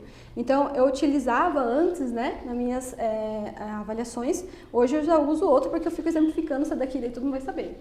Então, assim, quando a pessoa diz que está aqui, como o Henrique fez, falou que estava aqui, a tua teoria da mente está funcionando super bem. Agora, se você tivesse um quadro de autismo, por exemplo, o que ia acontecer? A criança ou adulto, ele vai dizer assim, estava aqui, eu vi ela colocar, né? E a gente pensa assim, por que ele fala assim? Não, tá aqui, eu vi ela colocar. Ela não viu. E assim, ela viu essa aqui colocar, né? Então assim, no autismo, o que acontece? A criança coloca a parte que ela tá vendo agora. A teoria da mente, que essa aqui saiu, que ela deixou ali por último, ela não tem essa análise. Então, ela vai falar que estava aqui, que ela viu, e ela não vai ver a historinha inteira, né? Tipo, ela não vai ter essa questão de ter a teoria da mente, que ela saiu de cena, nada disso. Ela só vai dizer que a bolinha tá aqui porque ela viu e tá aqui, sabe? Então, essa é uma demonstração de como que o cérebro processa. Aí, então, a questão do autismo, o que todo mundo vai falar que está aqui também é autismo. Vamos sair por aí dando diagnóstico comum, né? Não, esse aqui é uma pequena, né, tarefa. Dos testes, né? Então tem teste, tem muita informação e estruturas ali para seguir. Mas olha só o que acontece. Então, quando a criança fala que é aqui, eu não fico só com esse, eu faço mais, para ver se realmente não está funcionando a teoria da mente. Então, a teoria da mente, ela é dessa forma. Então, quando a criança, por exemplo, ela vai brincar, aí a gente pode fazer até um outro exemplo aqui com cartinhas. Mas deixa eu só terminar esse daqui. Então, quando a criança fala que está aqui, eu vou investigar mais, porque a teoria da mente dela, né, ela não está vendo o que aconteceu ali. Aí eu explico, eu também pergunto, por que estava aqui? Se você tivesse mantido, ela está aqui, eu ia perguntar por que está aqui. Né? Você ia falar porque eu vi ela colocar. Aí é uma forma. Agora, se você fazer esse, por exemplo, assim, ó, na sua cabeça uma historinha, porque a N, ela faz isso, ela vai lá e pega do amiguinho e coloca ali. Daí não é, tá certo também a teoria da mente, né? E aqui no TDAH eu tenho que cuidar para fazer esse daqui, por quê? Porque quando eu estou contando a historinha, que eu comentei assim, agora eu não vou falar nada porque só vou focar aqui. Porque se eu falar assim, essa aqui é a Célia, essa é a N, aí até eu contar tudo isso, ele já esqueceu o nome das bonecas, já sabe de quem que era de quem, né? Então eu tenho que fazer mais pausadamente aqui, né? Então assim, é o tipo como o cérebro olha e ele absorve assim, né, a informação. Certo? Agora vamos pensar em uma outra questão aqui, ó, Henrique, eu vou aproveitar já, né? Por exemplo, nós estamos jogando Uno, né? Você gosta de jogar Uno? Eu gosto muito de jogar Uno também. E as crianças no consultório adoram jogar Uno. Então, assim, tem até o Uno agora para quem tem daltonismo, né? Que não consegue olhar as cores. Não sabia. Eu tenho, E assim, ó, então vamos fazer de conta. Ó, eu tô jogando Uno contigo e esse daqui é para exemplificar, quando a gente comenta assim, como que uma criança tem de prejuízo, como ela tem uma dificuldade. Então, eu e o Henrique estamos jogando Uno e chegou a minha cartinha de troca de mão. Aí eu coloco a cartinha na mesa, Henrique, troca de mão. O que tem que fazer? Eu tenho que trocar as minhas cartas com as suas. Isso, trocar as cartas, né? Então, olha só essa parte aí. Se você tiver um amiguinho na escola com autismo, ele não vai fazer essa leitura que você está fazendo. Né? Então, o que ele vai pensar? E já tive isso no consultório. Então, quando a gente coloca essa cartinha, já aconteceu no consultório, a criança fala, não, e fez essas expressões. Por quê? O que está escrito na carta? Trocar a mão. Trocar de mão. E ele pensa o quê? Tem que trocar de mão. Não quero, né? Então, é dessa forma que a criança vai pensar naquela cartinha. Dela não vai querer mais jogar. E às vezes, quando ela tem a questão da comunicação social prejudicada, ela não vai falar que ela não quer jogar por causa disso, ela só não quer jogar. Aí ninguém entendeu, ela fica assim. Mas é importante ter essa compreensão toda do joguinho. E olha só, Henrique, outra questão. Essa parte aqui, por exemplo, de trocar de mão. E a criança vê que não quero mais e como se deveria ser? Na cabecinha dela, quando eu perguntei, seria como, então, trocar de carta. Então, o Uno, por exemplo, se tivesse ele trocar de carta, seria para todo mundo. Mas ele foi feito assim, tudo bem. Só que nós precisamos entender, nossos amiguinhos, a família, como a gente comentou, num jogo desse em família, é importante a comunicação, entender a criança. E eu fiz com um adulto também. Aí eu pensei, a criança fez isso pra mim, pensei, vou levar para uma pessoa com autismo adulto para eu jogar Uno com ele para ver como é que vai ser. Aí quando eu falei, troca de mão. Aí ele estava com a carta aqui, ele colocou a carta na outra mão. Troca de mão dele. Né? Então veja, adulto. Então manifesta diferente. E é importante, olha, é algo tão mínimo, peculiar. Tão simples, né? Mas que demonstra tanta... Isso. Então, assim, essa parte ali, a criança só para de jogar. Ela fala assim porque ela está ali na terapia, né? No consultório. Mas geralmente na brincadeira ela para. Daí ninguém entende, ele não quer mais, deixa. Mas nunca mais vai querer porque ele não vai saber. Né? Então é dessa forma. Então, Henrique, você passou no teste da tarefa de teoria da mente. Isso aí, viu? Já foi feita uma tarefa de teoria da mente, isso daqui. Fica bem aqui, está bem preservada a sua. E nas crianças que têm autismo, está prejudicada e eles não conseguem... Não conseguem ter essa... É porque é muito... Eles não conseguem...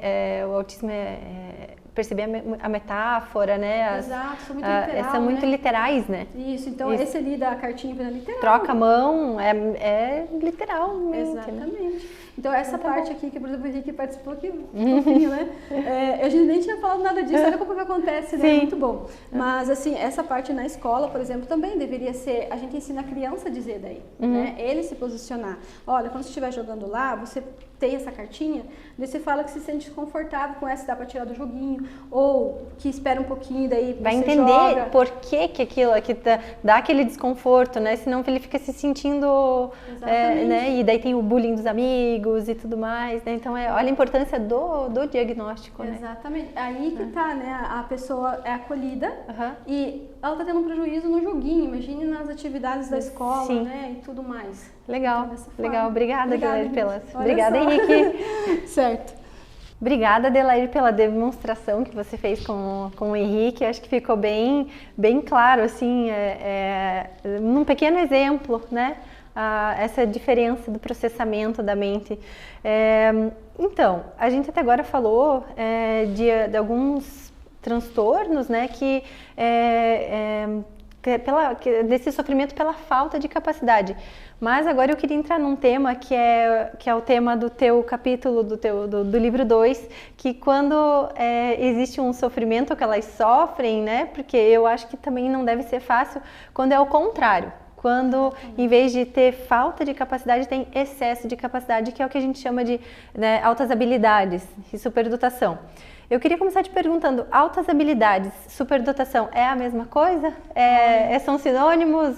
Eu vi algo por cima, assim, que pela descrição do Brasil, são sinônimos, né? Isso. Exatamente. Até eu trouxe no livro ali, né, no capítulo, altas habilidades, superdotação e a dupla excepcionalidade, porque alguns países já usam distinto, né? Mas no Brasil é usado como sinônimo, né? Altas habilidades e superdotação. E no livro eu coloquei até, com todo respeito, né? Coloquei um posicionamento técnico que no consultório a gente vê que tem distinção, assim, tem diferente altas habilidades e superdotação. E, porém, no livro eu sempre trago também ali a teoria que mais é usada no mundo, que é a teoria de Renzulli, que ele fala dos 3 anéis, né? Que é a pessoa que tem altas habilidades e superdotação, ela vai apresentar a parte intelectual acima da média, ela vai apresentar a criatividade e ela vai apresentar muita motivação na tarefa, fica muito lá na tarefa. Então, são os 3 anéis de Renzulli, né? Então, a pessoa ela vai apresentar essas características. E aí eu vejo que nessa parte, por exemplo, quando a pessoa fica lá fazendo muito uma tarefa, que as pessoas confundem muito com outros quadros, né? A pessoa fica muito lá fazendo uma tarefa, que na questão do autismo fica muito no hiperfoco. Então, essa parte de altas habilidades de superdotação, é importante a gente saber quais são as teorias utilizadas, como que a gente vai fazer essa, digamos, avaliação no consultório. Então, no nosso país é usado, mas eu já vejo até mesmo na prática clínica que tem distinção, né, de uma forma e outra. E assim, altas habilidades de superdotação, por exemplo, às vezes as pessoas perguntam, nossa, com quantos aninhos eu já posso ver? Então, a gente tem os testes de inteligência, tem o som R que é a partir de 2 aninhos e meio. Porém, dá pra gente ver antes no sentido da história de vida da criança, né, que é uma criança mais curiosa, ela faz as coisas muito mais rápido, tipo os marcos de desenvolvimento. É algo que a gente vai atrás dessa informação. É uma criança que, sem estudar nada, ela já consegue saber muito sobre um assunto. Até inglês, algumas crianças já trazem, né? Então, desde pequenininho já dá pra gente perceber como que é, né, a forma daquela criança se expressar. E ele vai ser uma criança que eu falo até assim, ele busca muito, é muito curioso e ele faz pergunta que nem é ainda pra idade dele, né? E os pais falam, nossa, ele faz essa pergunta, ele pega isso, ele quer fazer experimento, né? Então é uma criança que tem muita curiosidade, tem muita criatividade e tem muita sensibilidade também. Que é uma das teorias também que eu citei no livro, né, do Dabrowski, que ele é um psicólogo, psiquiatra polonês, e ele traz essa informação sobre a sensibilidade, né, hipersensibilidade, sobre excitabilidade, que são sinônimos, né, que a pessoa apresenta. E ele traz 5 dessas sensibilidades que altas habilidades apresentam. Então, a parte emocional, por exemplo, da pessoa que tem altas habilidades de superdotação, ele sente tudo mais profundo. E até eu comento, né? Às vezes até com os adolescentes. Ele sente sente muito mesmo, né? Porque às vezes ele fala assim, eu tô triste. Eu falo, então tá triste. Ou alguém fala, você tá triste? Não, mas eu tô muito triste. Ele quer enfatizar que ele tá, porque ele tá sentindo muito, né, a tristeza, ou tá sentindo muita alegria. Então, eu vejo que as pessoas que têm altas habilidades de superdotação, até mesmo na conversa delas, elas acabam trazendo, assim, uns nomes muito gigantes para alguma coisa que elas querem falar. Então, por exemplo, assim, até às vezes eu comento pro, né, jovenzinho que tá assim, começa a conhecer, né, uma adolescente e tal, ele já vai falar que vai amar. Ele vai falar porque ele tá sentindo muito, né? E eu comento, então, importante, a gente vai falando, é importante você se conhecer, que toda a tua informação vai ser sempre muito mais, né? Às vezes você vai estar triste. Potencializado no... Exato, eles potencializam muito, é muito, né? Então, muitas vezes a gente até comenta quando te faz ali, que não é diagnóstico, é uma condição humana de ser, né? Mas quando tem esse formato de ser da pessoa, a gente já explica, ó, quando ele ficar triste, ele vai ficar muito triste, mas ele não vai estar com depressão. Mas mesmo assim, muitas vezes a família já passou aquela informação, né? E aí eles vêm pra mim, nossa, fulano tá com depressão, só pode, tá com depressão. E a gente vai ver a parte da ou bipolar, né? Também. Porque tá muito triste, depois muito alegre, né? Deve ser bastante confundido, assim, né? É confundido com autismo, TDAH, ansiedade, bipolaridade, sabe? Então é bem confundido devido àquela forma de expressão, que é igual eu comentei até lá na parte do autismo e a questão da pessoa ficar rodando, né? Então também tem nessa área aqui. Essa sensibilidade demais da pessoa com altas habilidades de superdotação, existe uma questão assim que é difícil de ajudar, por quê? Porque ela sente muito, mas quando você pergunta, ela dá uma palavra só, é isso, sabe? E aí a pessoa quer saber, a família fala, ele não fala, o que está acontecendo, só diz isso e tal. Então é uma característica já, né, que tem essa sincronia, né, tem a parte intelectual muito lá em cima, sente muito a parte emocional, mas já fica um pouco mais, digamos, não falando muito, mas sente. Então é meio contraditório até para a própria pessoa, né? Então é a alta inteligência, alto QI, então? O QI é importante trazer também, por quê? Porque o QI tem muitos estudos, né? 130 para cima, a gente já vê que é altas habilidades de superdotação. Mas tem pessoas que têm QI de 115, 120, que também têm altas habilidades de superdotação. Aí que entra a minha questão de comentar que altas habilidades e superdotação. Entendi. Né? Altas habilidades, por exemplo, que naquela tabela, tá lá em cima, 130, né? A parte do QI não é só QI, não é só QI. Então você pode ter altas habilidades sem ter a superdotação. Exatamente. Só que no nosso país aí é usado, né, sinônimo.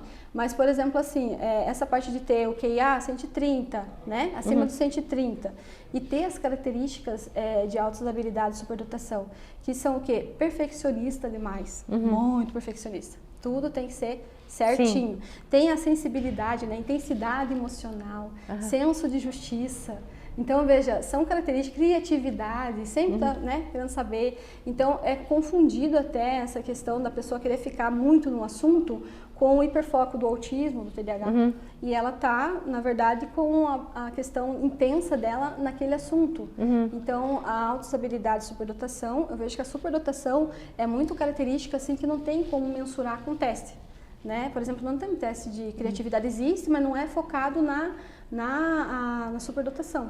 Mas a gente vai ver essas características de criatividade na história de vida daquela pessoa. É uma pessoa que é muito criativa e tem tipos também, né, de altas habilidades de superdotação. Então, essas características, elas são vistas na história de vida da pessoa, o que ela faz, como que ela conversa. Também tem uma questão de socialização nas altas habilidades que não são seletivo, ou não vou falar porque eu não vou fazer isso. Eles pensam muito que não vai ter sentido, eles não vão. Né? Então, e é aí que está a questão de pensar, ele tem autismo, porque... Pois é, isso que eu ia perguntar agora, assim, deve ter muita confusão e deve ter muito diagnóstico de autismo que não é autismo. Que nem assim, o meu filho é autista, mas ele não se enquadra tanto assim no autismo. Ele fala, ele se relaciona, ele não tem estereotipia, mas ele é autista, grau 1, né? Mas ele faz coisas que outras crianças não fazem, né? Ele monta coisas que outras crianças não montam, então pode estar um subdiagnóstico aí. Exato, e acontece muito, por isso que eu até... A Carla, que é a mentora desse projeto, a gente estudou na USP em 2014, 2015, a neuropsicologia. E quando ela me falou desse projeto, quando a infância dói, eu pensei, nossa, que maravilha, né? Vamos lá. Aí comecei a parte da escrita, né?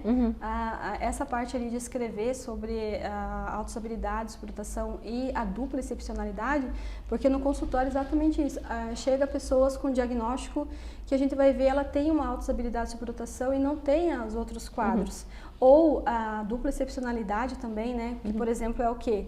Eu vejo assim que o mais difícil do profissional fazer a distinção é uma pessoa que tem altas habilidades de superdotação e tem autismo ao mesmo tempo. Isso é a dupla excepcionalidade. Esse é a dupla excepcionalidade. Tem dois diagnósticos numa mesma pessoa. Exatamente. Dois formatos. Duas formas de ser na mesma pessoa.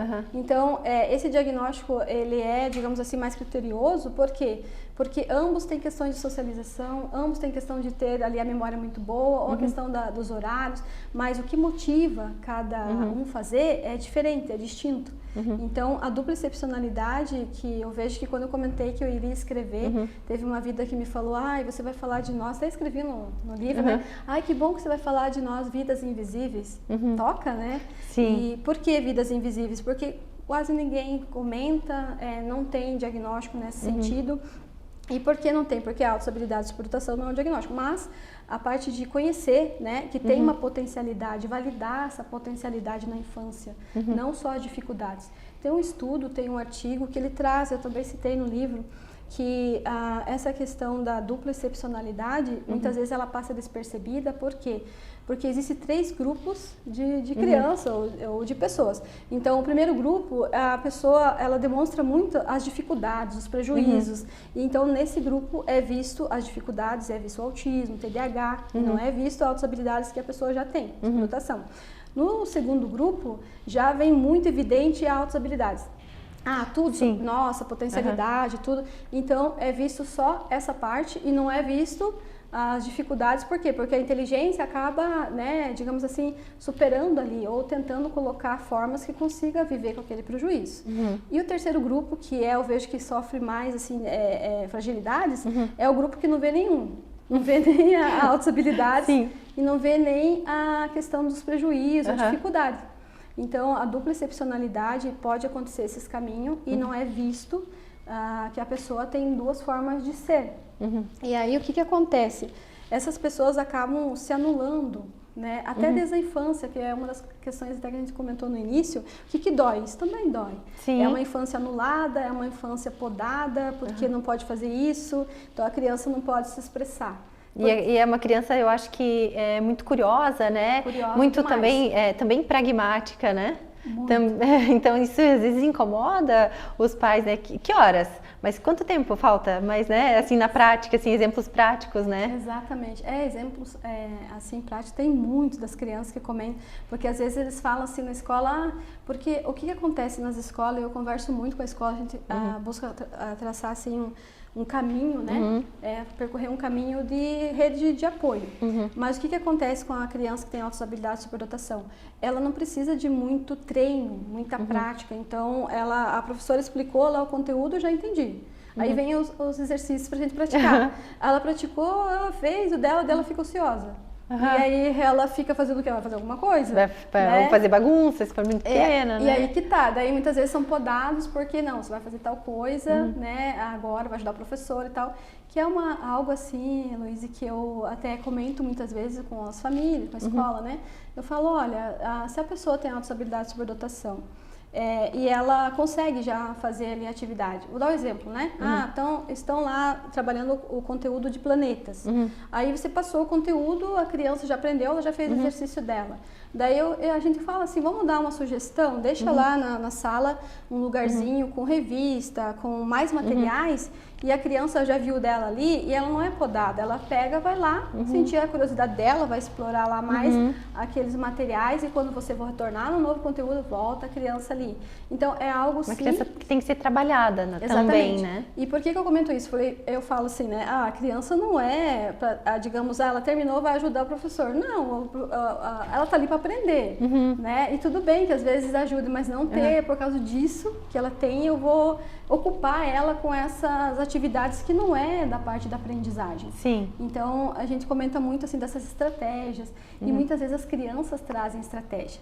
E essa parte que eu estou comentando contigo, teve uma criança que são muito sensíveis, né? Um dia escapou de eu falar assim, daí você faz um cantinho na sala. Ele falou, tia, a gente não é de cantinho. Eu falo, desculpa, você vai ter um ambiente lá, um lugarzinho para você na sala. Então, veja, até na escuta eles são muito sensíveis. Eles falam, não é assim. Né? Então, e pode ter muita, tipo, crise de pânico. Tem, porque eles não são entendidos, né? Por exemplo, assim, não são entendidos no sentido que até ontem eu comentei com alguns pais, porque a criança, por exemplo, assim, ela quer fazer do jeito dela, né? Que nem a gente fez dos círculos, né? Então, por exemplo, assim, aí lá na escola ela quer fazer do jeito dela, mas aí ninguém entende, porque eles falam muita coisa complexa, né? Que tem altas habilidades de superdotação, eles falam muito assuntos complexos, levam muitas questões assim que as outras crianças aí não estão muito voltadas e vão acabando com outros amiguinhos, né? Então, essa parte ali de trazer o que a criança quer fazer, aí elas se anulam, digamos, se anulam como? Ninguém me entende, eu tenho que fazer igual do professor, eu não sei fazer como do professor, mas eu vou tentar fazer. E aí a gente pergunta, como que é isso? Não sei. que é uma das questões que aconteceu muito essa semana, né, de perguntar não sei. Aí a gente foi estudando o não sei da criança, é que ela realmente não sabe o dela e nem da outra pessoa, ela vai responder não sei. Então, validar a curiosidade da criança, ver como que ela gostaria de fazer. Eu vejo que a gente, como adulto, a gente tem que pensar, ela é uma criança, né? Ela não vai fazer como eu, adulto, deixa ela fazer... É um cérebro em construção. E nesse caso das altas habilidades, é um cérebro acelerado, né? Sim, muito rápido. Muito rápido, né? Pega, então... aprende o conteúdo ali, eles são assim. Teve uma questão uma vez que a pessoa queria estudar a parte de TI, né? E só que ela não faz o desenvolvimento dos cálculos, ela só faz o resultado. Eu falei, você vai ter cliente, você vai ter que explicar, vamos ter que ver uma forma, né? E aí, lá também na instituição, eles falam, não sabemos como fazer prova, porque a gente quer que a criança ou a pessoa, na faculdade, que a pessoa demonstre ali o desenvolvimento do raciocínio dela. E eles fazem, e já fazem o resultado, né? E aí, eles falam pra mim assim, eu não consigo colocar no papel tintim por tintim, porque eu nem sei como é que eu fiz isso daqui. Né? E a gente acaba entendendo que é uma rapidez ali, eles não conseguem. E aí, muitas vezes, o que acontece, né? Eles acabam não indo para essa área ou escolhem outra área. Sim. Veja, então, o tanto que a gente precisa de conhecimento, informação. Pois e é. que essas pessoas, por exemplo, que a gente escreve, tem dupla excepcionalidade, ensinar o quadro para elas e que elas se posicionem na vida. No livro eu trouxe um experimento ali, e também, tanto do que já teve antes, né, e como agora. Então, teve um moço, eu até falei com ele, posso usar como um exemplo, porque a gente fez um trabalho e foi muito significativo, posso citar no livro, né? Então, com todo esse respeito, não tem nada ali, devido à questão ética, profissional, tudo, não tem nada de exposição, somente o estudo. Então, ele veio para mim e ele já tem uns 38, e aí ele veio sem diagnóstico com ansiedade, algo assim, não recordo, né? E aí, o que aconteceu? Aí eu fiz as testagens, já no começo já comecei a ver uma pessoa com autismo, né? Muita estereotipia, muitas questões rituais. Eu pensei, tem estereotipia, tem rituais, não tá tendo muita socialização ali. Então, eu já vi esse quadro. Depois, ele começou a me falar de coisas criativas que ele fez. Isso ali na parte de conhecer a vida dele. Se ele tem altas habilidades de superdotação, também, né? Já. Aí, depois ele começou a falar de que, dando no trabalho, eu não consigo, eu começo a fazer uma coisa, daí, tal. Eu falei, TDAH junto. Aí eu pensei assim, vamos fazer então a avaliação, né, neuropsicológica. Daí eu fiz a avaliação, que é o protocolo inteiro, fiz os testes de autismo com ele, com a família, de TDAH e da parte de altas habilidades. E deu dupla excepcionalidade, altas habilidades de superdotação com o autismo, né, o autismo e o TDAH. E o TDAH desatento, porque o TDAH tem 3 tipos, né? Tem o TDAH desatento, tem o TDAH hiperativo impulsivo e tem o combinado que tem os dois. Então o dele era nível 1 de suporte ao autismo e o TDAH era leve, né? Ali e era de questões... E já era adulto? 38.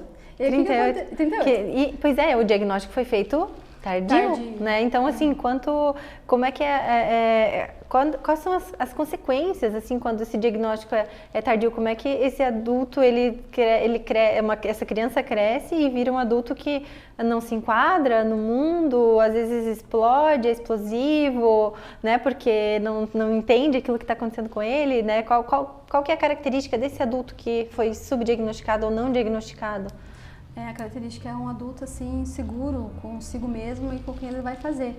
Até quando estava comentando essa sua pergunta, no volume 1, eu até escrevi, também pedi, né? Falei, olha só, porque também era um adolescente e ele veio para mim, e eu falei, e ele veio com, como a gente já falou, você é bipolar, você tem isso, tem várias questões. E aí, quando ele veio, eu fiz alguns testes e fui vendo, né, a parte da vida dele, porque não é o teste que dá o diagnóstico, isso também é bom a gente falar, né? Sim. Porque o teste, ele avalia a habilidade. Por exemplo, no autismo, tem, né, a responsividade social, que é o SR2, um teste. Ele vai avaliar ali a parte social, de comunicação social da pessoa. Então, ele está avaliando essa habilidade. E a pessoa coloca assim para mim, você tem o teste que vê autismo, você tem o teste que vê TDAH. Então, a gente sabe que tem esse conhecimento comum, que o teste vai dar o diagnóstico, não é assim. Né? O teste, ele avalia a habilidade. O teste vai avaliar a atenção concentrada, atenção dividida, alternada. E aí, essa habilidade que ele vai avaliar. Aí, se o teu cérebro não consegue, tem uma disfunção referente a isso, e mais a tua história de vida, esse vai ser o diagnóstico com todas essas informações. Sim. O raciocínio clínico é feito em tudo, desde a história de vida, né, da pessoa, se teve algum acidente, enfim, tem várias. Não é só um papel com os testes acima, desvio padrão para cima ou para baixo. Não. É toda a avaliação, além dos testes, é uma avaliação clínica bem completa. dessa pessoa. Exatamente. Então, os testes, eles vêm mais assim que é um instrumento, né, que nós psicólogos, neuropsicólogos, utilizamos para ver aquela habilidade, se está funcional, não está, tem disfunção, né? Entendi. E essa parte vai nos ajudar. Mas o raciocínio clínico do diagnóstico é feito com todas as informações, né? E aí é o raciocínio clínico. Sim. E nessa questão de ver, digamos, o que a pessoa tem, esse menino, por exemplo, ele veio, né, que ele queria fazer um teste, o teste. Eu falei, o teste só avalia isso, a gente tem que avaliar tudo para verificar o que você, né, gostaria de conhecer, que você tem.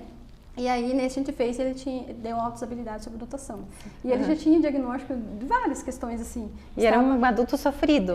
E aí, assim, daí ele colocou, assim, essa frase que também impactou. Eu falei, você tem altas habilidades? Eu expliquei, falei, você tem altas habilidades sobre notação. Aí ele disse assim, então eu sou um diferente bom? Então eu sou um diferente bom. Então, essa palavra veio, ele sempre se sentiu diferente e achava que era ruim. Então, agora eu sou um diferente bom. E aí eu pensei, vou utilizar, comentei, né, se daria para escrever. E aí publiquei bem depois. E o importante disso é que agora ele voltou. Eu falei, olha, eu vou te mostrar algo que está no meu livro. Mostrei para ele, hoje ele está com 21 já. Ele falou, é mesmo, né? Eu falei isso e comentou que ia escrever, agora já escreveu. Sim. Né? Então assim, e esse adulto de 38, o que impactou, conforme você comentou? Por exemplo, ele não sabia nada dele. Ele achava que ele tinha muitas questões assim que não eram certas. Aí vai olhar no Instagram, vai olhar no Google, no ChatGPT, então eu tenho isso e tem tudo. Tem tudo. E tanto é que daí, quando a gente comentou com a família, olha que bonito, por isso que eu quis escrever. Porque daí, assim, o que eu comentei? Eu falei, olha, existem adaptações, né, aí entra a parte do diagnóstico para te ajudar, que é a questão que não precisa ficar em fila, porque não tem um desconforto em ficar em fila, que é igual que você fez com o Henrique aqui da teoria da mente deles, por isso que eles não conseguem ficar em fila e tem o direito, então, de ficar naquela que vai direto, né? E aí, comentei que a casa dele devia ser uma casa, assim, que desse uma tranquilidade, que a gente fala, o que nós devemos fazer? A nossa casa é o porto seguro, onde que vai acolher tudo, né? E aí tinha muita questão de barulho e tal. Ele adaptou tudo, ele adaptou a parte da casa com sensibilidade, explicou para a família. No trabalho, Luísa, olha só, ele, digamos assim, teve um cargo de liderança. E eu falei para ele, olha só, a tua evolução de saber que você tem esses quadros, né, e tudo bem. Autoconhecimento. Isso. E aí, uma das questões que eu falo, assim, olha, antes quem manifestava, quem direcionava a sua vida, eram os quadros clínicos e a sua autohabilidade sobre notação. Mas o que nós temos que conhecer é a sua personalidade, ter o autoconhecimento de cada quadro. Eu expliquei como que era o autismo, como que é o TDAH, como que é a tua autohabilidade sobre notação e como é a tua personalidade. Aí eu falo, né, todos esses quadros estavam ali no comando. Hoje você aprendeu sobre eles, o quadro, como que é o meu TDAH, o autismo, né, a autohabilidade sobre notação e como é a minha personalidade. E a personalidade, que é o ser, né, completo. Aí, agora, ele me fala, eu sinto até o remédio quando eu tomo, a sensibilidade, né, da questão da autohabilidade sobre notação. Ele sente, ele toma o remédio dele, sente quando ele fica mais atento. E quando ele vai lá, ele fala, hoje eu estou no modo autista. Não estava querendo muito vir e tal. No modo autista. E hoje eu já estou mais o TDAH, não estou lembrando. Hoje eu estou mais, né, então, até mesmo a mesma hora ali ele consegue... Ele consegue saber qual que é a expressão do cérebro dele naquele momento. Por isso que eu pedi para ele, olha, eu gostaria de escrever, porque a gente sempre quer esse autoconhecimento visando ajuda, acolhimento e não rotulando um diagnóstico. Que como as pessoas pensam. Rotulando, fazendo um diagnóstico correto, né? Sim, a pessoa entendeu. Então, vejo que esse autoconhecimento, toda essa nossa busca de...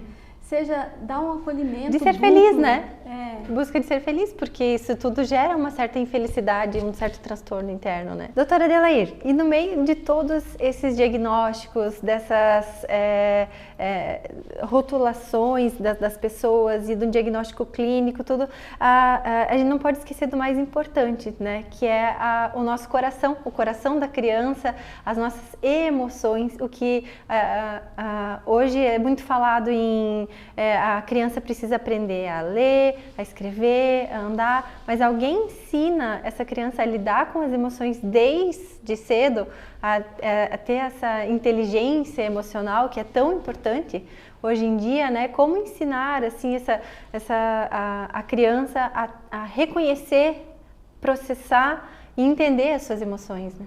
Sim. Eu vejo que até no livro 1, né, no volume 1, eu coloquei sobre o processamento, escrevi sobre o processamento emocional justamente porque a gente vê assim, que outras áreas, a área da educação, tem Piaget, que traz as fases ali da cognição, né, e outros teóricos que trazem fases. E aí, percebendo, nossa, não tem nada que traga sobre as fases das emoções. Aí eu pensei, vou pesquisar e tudo, e aí eu escrevi, né, o capítulo sobre o processamento emocional, desde o nascimento até a adolescência. Mas por quê? Pra gente verificar, assim, quais são as emoções que a gente sente quando bebê, né? Como que as emoções, esse que a gente fez aqui com o Henrique, de 3 aninhos até 6, né? Então, a gente vai conhecendo. E aí, a parte da adolescência, por que eu fiz até a adolescência nesse capítulo? Por quê? Porque ali eu coloquei um recorte, por quê? Porque como a gente vai aprendendo as emoções, a gente tem que aprender como. A criança fez alguma coisa, a gente tem que entender aquele funcionamento. Eu tive uma birra, mas por que eu tive uma birra? Porque a birra, por exemplo, é a manifestação de algo que não está bom dentro de mim. Mas o que não estava bom dentro de mim? Né? Aí a gente acaba que castiga, pune, né? Às vezes dá as palmadinhas, mas não explica para a criança por que ela teve aquele sentimento de birra, né? Exatamente. Aí quando a gente pergunta para a criança o que você está sentindo, né? Por exemplo, a birra, né? Que vem, por que ele fez isso? Eu vejo que até a análise de comportamento traz essa informação, que é uma ciência, né? Que a gente sempre tem que ver o que aconteceu antes da criança ter a birra. Porque a birra é a resposta, né? O comportamento sempre vai ser a resposta. Mas o que aconteceu antes ali, né? Que a criança se desregulou e ela fez a birra. Então, quando a criança desregula, por exemplo, e a gente pergunta, mas por quê? O que aconteceu? Né? E a criança, muitas vezes, quando ela faz a birra, ela só é, digamos ali, orientada, mas não é perguntada, que é o que a gente falou, escute a criança, pergunte para ela o que aconteceu, o que você está sentindo, e a gente começa a dar nomes. Você está sentindo a ansiedade, está sentindo um desconforto. A gente vai perguntando para a criança e ela vai falar, eu estou com medo, né? A parte eu estou com raiva.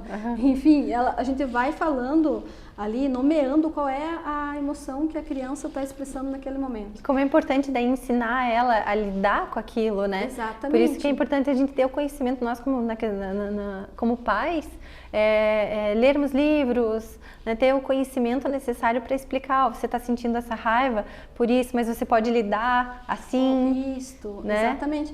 Porque a criança dela, ela aprende, né, rápido assim.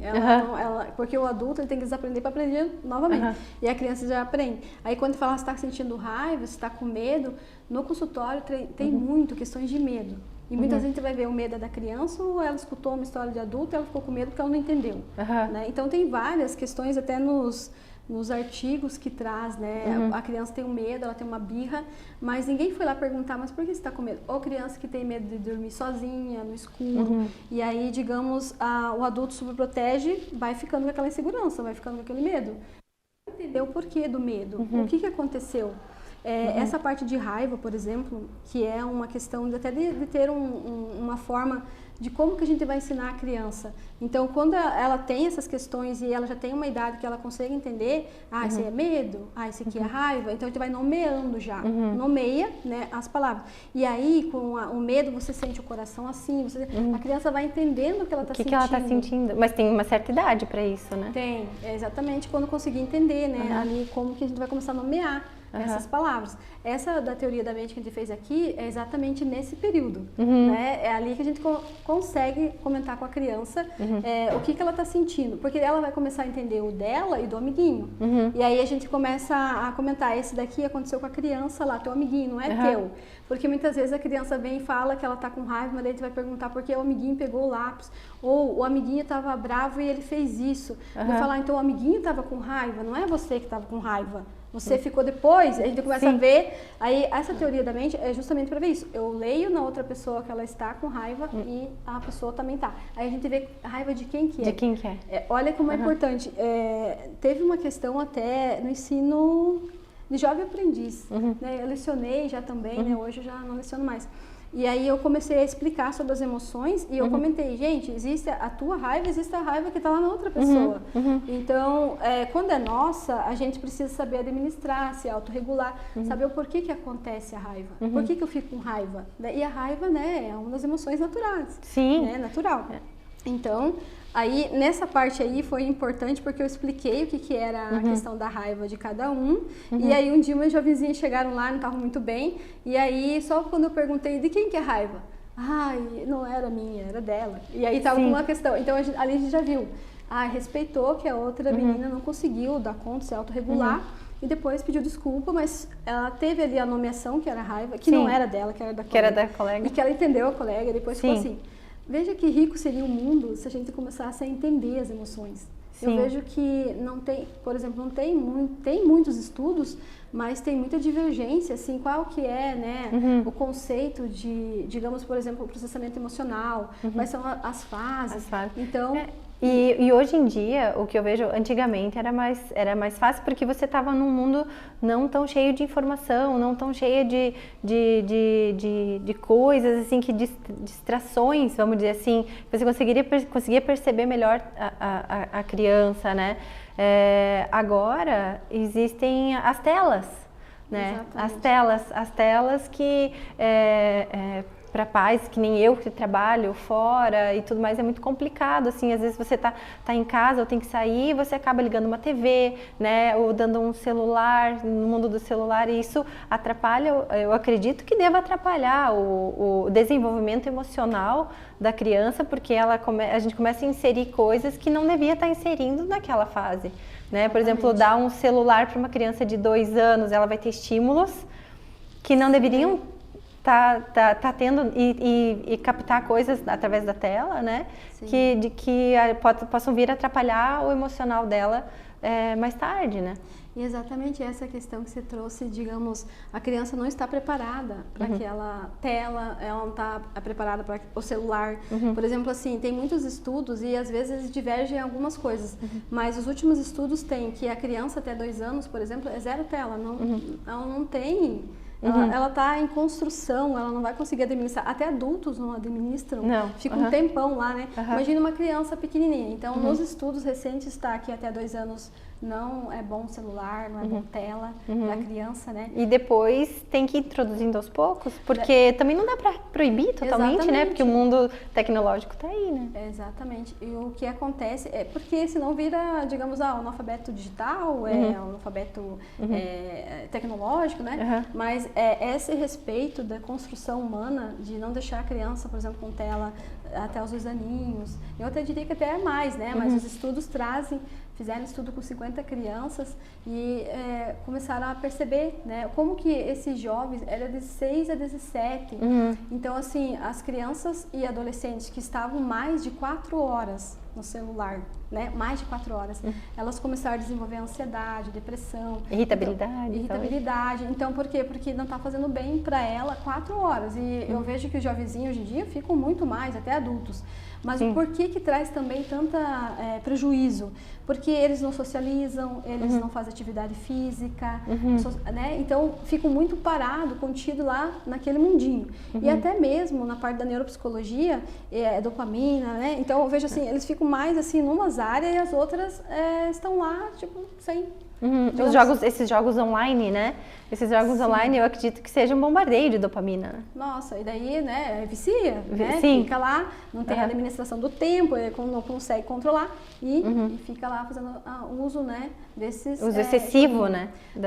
Até essa questão que nós estamos falando agora, eu lembrei que a minha colega, até a Carla Filó, que a editora, né, e mentora desse projeto, ela fez um desafio essa semana e ela comentou, gente, que tal vocês também fazerem, né, na família de vocês, para ver o que a criança traz. Então, o desafio, a gente tem testes e tarefas na nossa área, que a gente fala 1 minuto para você pensar ou falar tantas coisas sobre isso, né? E ela comentou, vamos fazer um desafio? 1 minuto para a criança falar quais são as brincadeiras que ela gosta. 1 minuto. E aí vai aparecer o quê? É bom fazer esse desafio.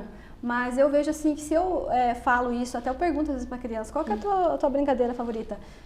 Digamos, é tudo no videogame, é tudo questões assim de computador, celular.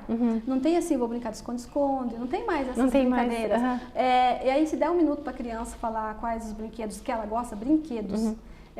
1 minuto eu vejo que vai ser poucos brinquedos que ela vai falar. Por quê? Porque está muito no digital. Eles vão falar mais joguinho. Quais os joguinhos que estão no celular que ela gosta mais? Se fosse 1 minuto, quais joguinhos que tem, né? Mas quais brinquedos você gosta? 1 minuto para você falar todos os brinquedos que você gosta. Achei interessante esse desafio, porque aí mostra, né, que a criança está mais no universo ali digital do que na parte de viver, socializar, mexer, né? E esse excesso de telas desde pequeno, ele pode gerar um TDAH? Ou gerar, ou levar uma criança que tem um déficit de atenção, né? Vamos dizer assim? Ele não gera, porque o TDAH, a pessoa nasce, né? É uma condição humana. Ela nasce já com a parte de ter, né? Desenvolver ali e se construir dentro desse formato humano. Mas o que pode acontecer, que é bom até a gente comentar, né? É genético, o autismo, o TDAH, a pessoa nasce, por isso que não precisa de cura e ela, digamos assim, não vai ter lá quando tiver não sei quantos anos, não. Já começa na infância porque ela nasceu, né? Já começa na infância ali, já apresentar. Só que como vai se manifestando com o decorrer da vida, manifesta muito, o autismo principalmente manifesta muito ou não, manifesta depois os sintomas. Mas a tela, ela não gera, mas ela dificulta muito, por quê? Até você comentou, nossa, a criança não tem ainda a estrutura mental para estar ali vendo, né, muito celular. Eu vejo que visão, né, é muito prejuízo, visão, atividade física, muito parado, então daí dá irritabilidade. Não vai ter o TDAH por isso, que é uma condição né, genética, a pessoa já nasce, mas vai dificultar nas habilidades dela, até mesmo assim. Cognitivas? Cognitivas. Por quê? Até foi feito um estudo com um taxista, e aí eles tinham uma memória muito boa, porque não tinha, digamos assim, GPS, não tinha nada. E eles fizeram um estudo, né, com quem usava, quem não usava para ir sozinho. Então aquelas pessoas que iam sempre sozinho, que não tinham GPS, elas tinham a memória muito boa. E já esses que estão no uso assim, eles não têm. Então nós, como ser humano, a gente não está desenvolvendo nossas habilidades naturais, porque está tendo esse excesso que fica só em uma questão e cansa, né? Eu vejo assim que essa parte, por exemplo, do sono. O sono, ele faz a higiene do nosso cérebro durante, né, a noite. Ele faz a higiene, ele é importante. Ele é importante na aprendizagem, o sono. E aí, o que acontece? Eles, digamos assim, as pessoas ficam muito no celular para dormir e vão dormir tarde. Sim, aí perde o sono, né? Exatamente. Nossa. Então, tudo isso traz prejuízo, né, para a vida do ser humano. Só que eu vejo que não tem, assim, uma questão de olhar isso como um prejuízo. Não, vou deixar lá porque ele está se distraindo. Tá quietinho? Tá quietinho. Mas veja a dificuldade que acontece. E assim, ó, tem criança, por exemplo, que a gente vê no celular, tem uma tarefinha muito simples que a gente fala assim, ó, você vai fazer aqui, a gente vê assim, faz uma carinha feliz e diz para a criança, procura, tem carinha feliz, tem carinha que tá triste. A gente fala, vamos buscar essa carinha daqui para lá, né? E tá lá a carinha, o face, né? Como a criança entender, a gente usa a fala da criança. Então, olha só, a gente fala assim, vamos começar daqui, não fala direita e esquerda, daí eles vão se confundir. Mas, tipo, essa parte aí é o rastreio visual, e pareamento, eu vejo a carinha, parzinho igual, eu vou riscando. Aí o que acontece? A criança olha lá a carinha dela faz um, dela faz outro, ou faz, não consegue, ela faz um aqui, outro lá picado, ela tá dentro daquela folhinha, né? Não consegue construir. Ela não consegue se organizar dentro daquela folha e ela já tem, digamos assim, com 4 aninhos ali, né? Que tem uns testes de pré-alfabetização. Então, naturalmente, já era para a criança estar fazendo. O que acontece? Ela não consegue fazer esse rastreio visual até o final da linha, voltar na outra linha. Por quê? Porque ela está acostumada com o celular, ela faz assim, ela faz assim, ou o celular faz sozinho, né? Então, quando a gente pede para fazer, ou ela faz tudo bagunçado lá em cima, não faz rastreio certinho, ou ela faz até ali o final e ela para. Por quê? Porque no celular vai continuando sozinho, né? Sim. E ali não é ela que vai fazer. E por que a gente faz digamos, esses testes para ver? Porque na escola, para a alfabetização, a criança vai lá no quadro e vai copiar a letra. Né? Então ela vai fazer parzinho, parear, tá lá o A, tá aqui o A, ou outros desenhinhos, e vai até o final. Então é natural nós fazer isso. Né? Eu vejo Sim, é natural. Então, e agora as crianças não fazem. Muitas delas não fazem. E daí o que a gente vai fazer? A gente vai treinar. Aí eu preciso explicar primeiro, fazer uns treinos depois, né? A criança desenvolve, mas não precisava treinar. E quando eu vejo que a criança pega a folha, é criança, né? E ela faz assim com o dedinho, eu penso... Na folha. Eu penso, olha só, ela tá achando que é assim. Então, veja, a criança, ela precisa ser, digamos assim, direcionada. Trabalhada, né? E naquelas fases a psicomotricidade, de pequenininho, sim, né? Exatamente. Então, tem que haver todo esse trabalho, né? Que não é um trabalho, né? Na verdade, é voltar, talvez, à criação, vamos dizer, raiz, assim, né? Sem tanta tela, sem tanto celular, é difícil, né? Mas prestar atenção no emocional da criança, prestar atenção na criança como um ser individual, né, como uma pessoa mesmo, né, que isso é que vai fazer, eu acho que toda a diferença, né. E pensando nisso,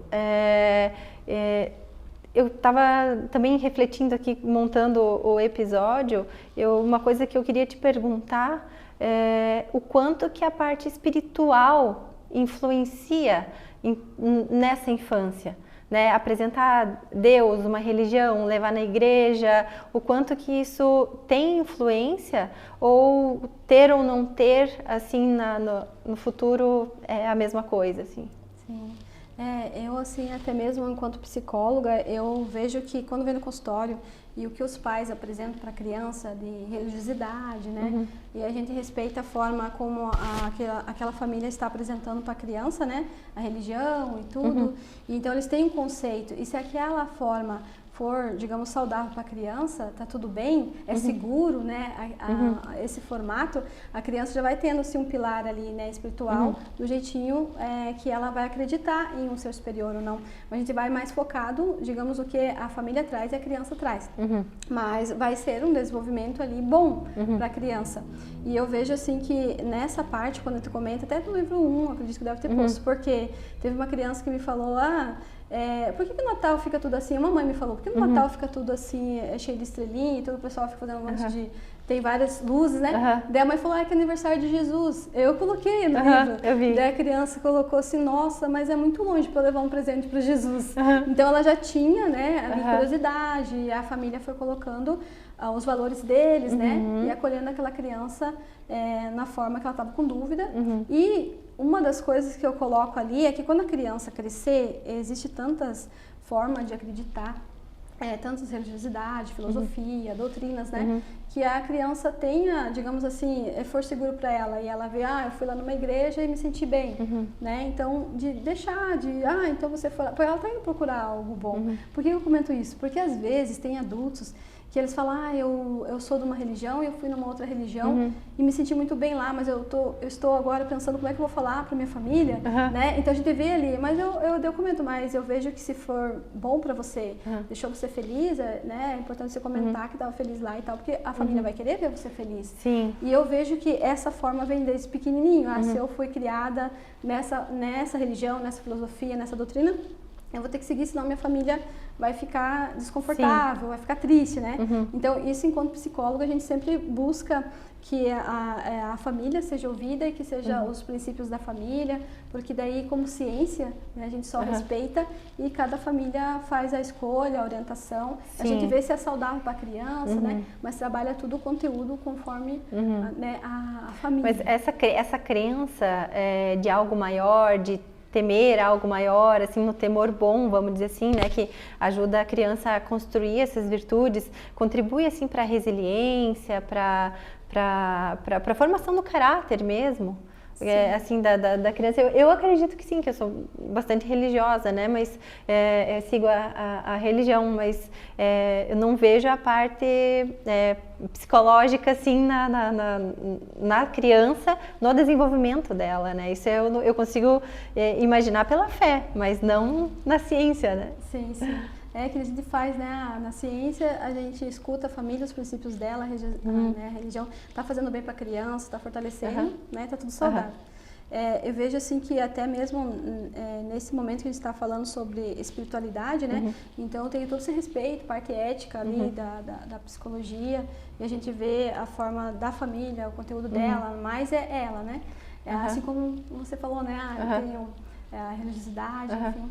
E um ponto assim que até eu gostaria de comentar, mas seria mais como a parte pessoal, né? Não assim tipo com a psicologia, né? Mas a minha parte pessoal assim, vejo que Deus é o pilar maior da nossa vida, né? Sim. Indiferente de qual religião você está, qual doutrina, qual filosofia, mas isso eu, Delair, pessoal falando, né? Vejo que é uma força da nossa vida.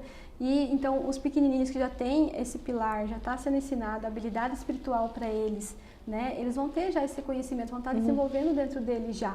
Mas quanto pessoal, assim, eu comento, porque é um tema muito bom, gosto muito de conversar sobre Deus e vejo que na nossa ciência a gente é uma parte ali, um papel da ética e tal, né? Mas quando a gente pode falar sobre o que a gente acredita enquanto ser humano, né? Então eu vejo assim que na vida Deus é o pilar maior que existe, os pilares da vida. Sim, vejo assim que a gente, enquanto ser humano que está aqui nesse planeta Terra, né, e o arquiteto que construiu tudo que a gente consegue ver e não ver, né, então vejo que é uma compreensão muito maior assim que a nossa compreensão humana. E muitas vezes, às vezes colegas, né, quando perguntam, você acredita em Deus, né, o meu posicionamento é, nossa, acredito muito em Deus. Sim, inclusive né, o pilar da vida, o alicerce da minha vida, acredito muito em Deus, respeito todas as religiões, porque eu tive a oportunidade de conhecer quando criança todas as igrejas, era curiosa, né, então eu ia na igreja do vô, da mãe, dos amigos e tal, então foi uma forma assim que onde tinha algo falando de Deus, eu tinha curiosidade de ver como que eles falavam de Deus lá, né? E agora, até mesmo quando a gente conversou, eu pensei, olha, algo espiritual, falar de Deus, né? E aí, o que aconteceu semana passada, acho que sábado, e essa curiosidade, né?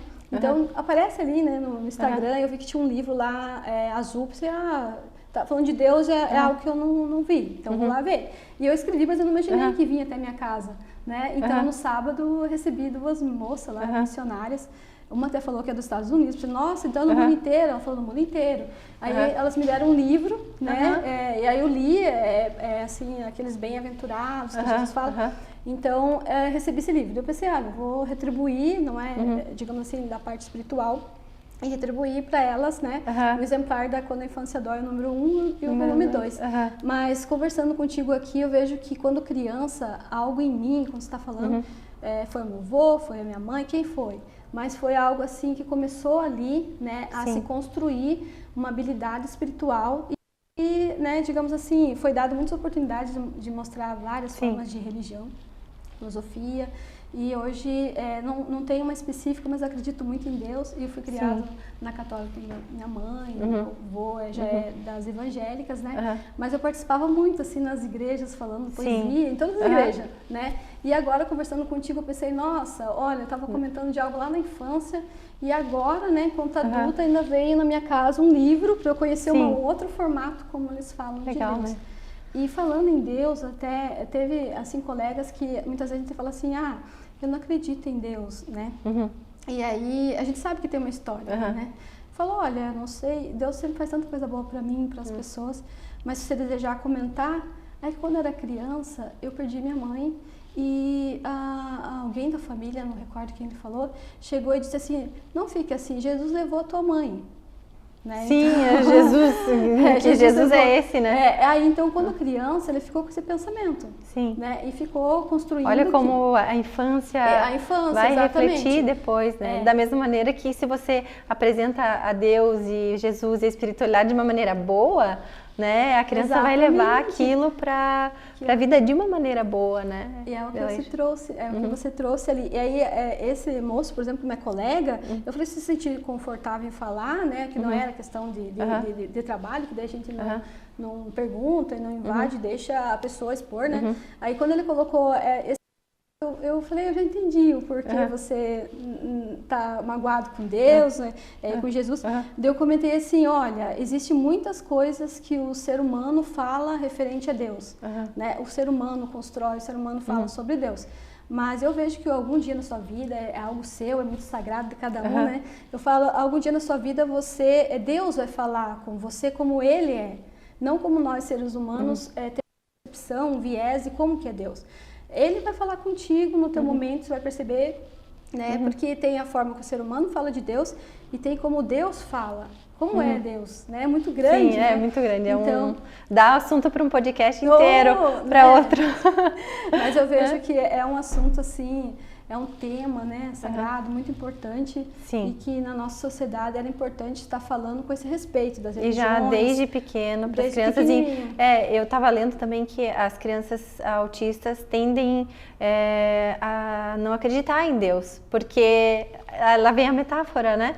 É algo metafórico para eles, né? Então, assim, para o autismo, eu acho que é importante também apresentar Deus e a espiritualidade da maneira que eles consigam, para que eles sintam que existe algo maior, né? Eles trazem isso no consultório, às vezes a família comenta, né? E aí a gente fala, e eles falam isso pra gente, né? Eu falo, a gente vai fazer agora aqui uma estratégia compensatória, que você vai ter um cantinho, não posso falar mais, né? Eu falei, você vai ter um lugarzinho na sua casa que você vai se autorregular, onde quando você está ali já tendo, né, as crises de descontrole, de desregulação, você vai nesse lugarzinho e daí você se autorregula, se acalma e volta. Daí eles trazem isso pra mim, eu sei, Deus vai me ajudar eu fazer isso. Olha que legal. Né? Então, vem da maneira deles, né? Vem deles. Eles trazem esse conteúdo. Mas que bom, né, que a gente está falando sobre o tema tão importante na vida das pessoas e que muitas vezes por questões ali de humanamente como eles vê, né, cada um tem que ter uma religião ou se tiver uma religião não vai na outra. Eu vejo que devia ser um respeito com todas as religiões. Com certeza, essa diversidade religiosa, né, que temos, né? Exatamente. Com certeza. Mas então tá bom, Delair, vamos se encaminhar para a reta final aqui dessa nossa conversa, que eu achei que foi maravilhosa, muito diversa, muito rica, falta tempo, né, para a gente falar tudo e foi abordado tantos assuntos e eu queria deixar o convite para você retornar aqui para a gente ir especificando os assuntos, falar um dia só sobre o autismo, outro dia só sobre o TDAH, né, Alzheimer, declínio cognitivos em idosos, então tem tanto tema legal para a gente aprofundar, né, hoje foi mais um tema assim geral para a gente se conhecer, né, e também dar uma explanação geral de todos esses transtornos da infância, marcas que a infância deixa para a vida adulta e um pouquinho de religião e telas, né, então assim tentei englobar tudo isso para a gente dar uma explanação geral para as pessoas entenderem, né, mas deixo o convite para um retorno. E eu queria finalizar esse episódio com um trecho do livro que a Carla Filó escreveu, que ela escreveu assim: que a infância deixe de doer um dia, que saibamos dominar as dores, que tenhamos conhecimento suficiente para lidar com o sofrimento, mas que, acima de tudo, sejamos fonte de amor, pois só se faz a diferença na vida de uma criança amando-a. Nossa, achei maravilhoso. Lindo. Olha só, então, eu vejo que a Carla vai ficar muito feliz, ó, o coraçãozinho. Para ela, não conheço pessoalmente, mas um dia eu quero conhecer. Obrigada, Adelair, ter aceitado o meu convite, obrigada por ter vindo conversar com a gente. E se esse episódio fez sentido para você ou para sua família, espero que ajude qualquer pessoa, uma pessoa que ajude já vale a pena, né? Eu deixo aqui o meu grande abraço para vocês e sigam a gente nas nossas redes sociais, no Instagram, no YouTube. E até o próximo episódio daqui a 15 dias. Tchau, tchau!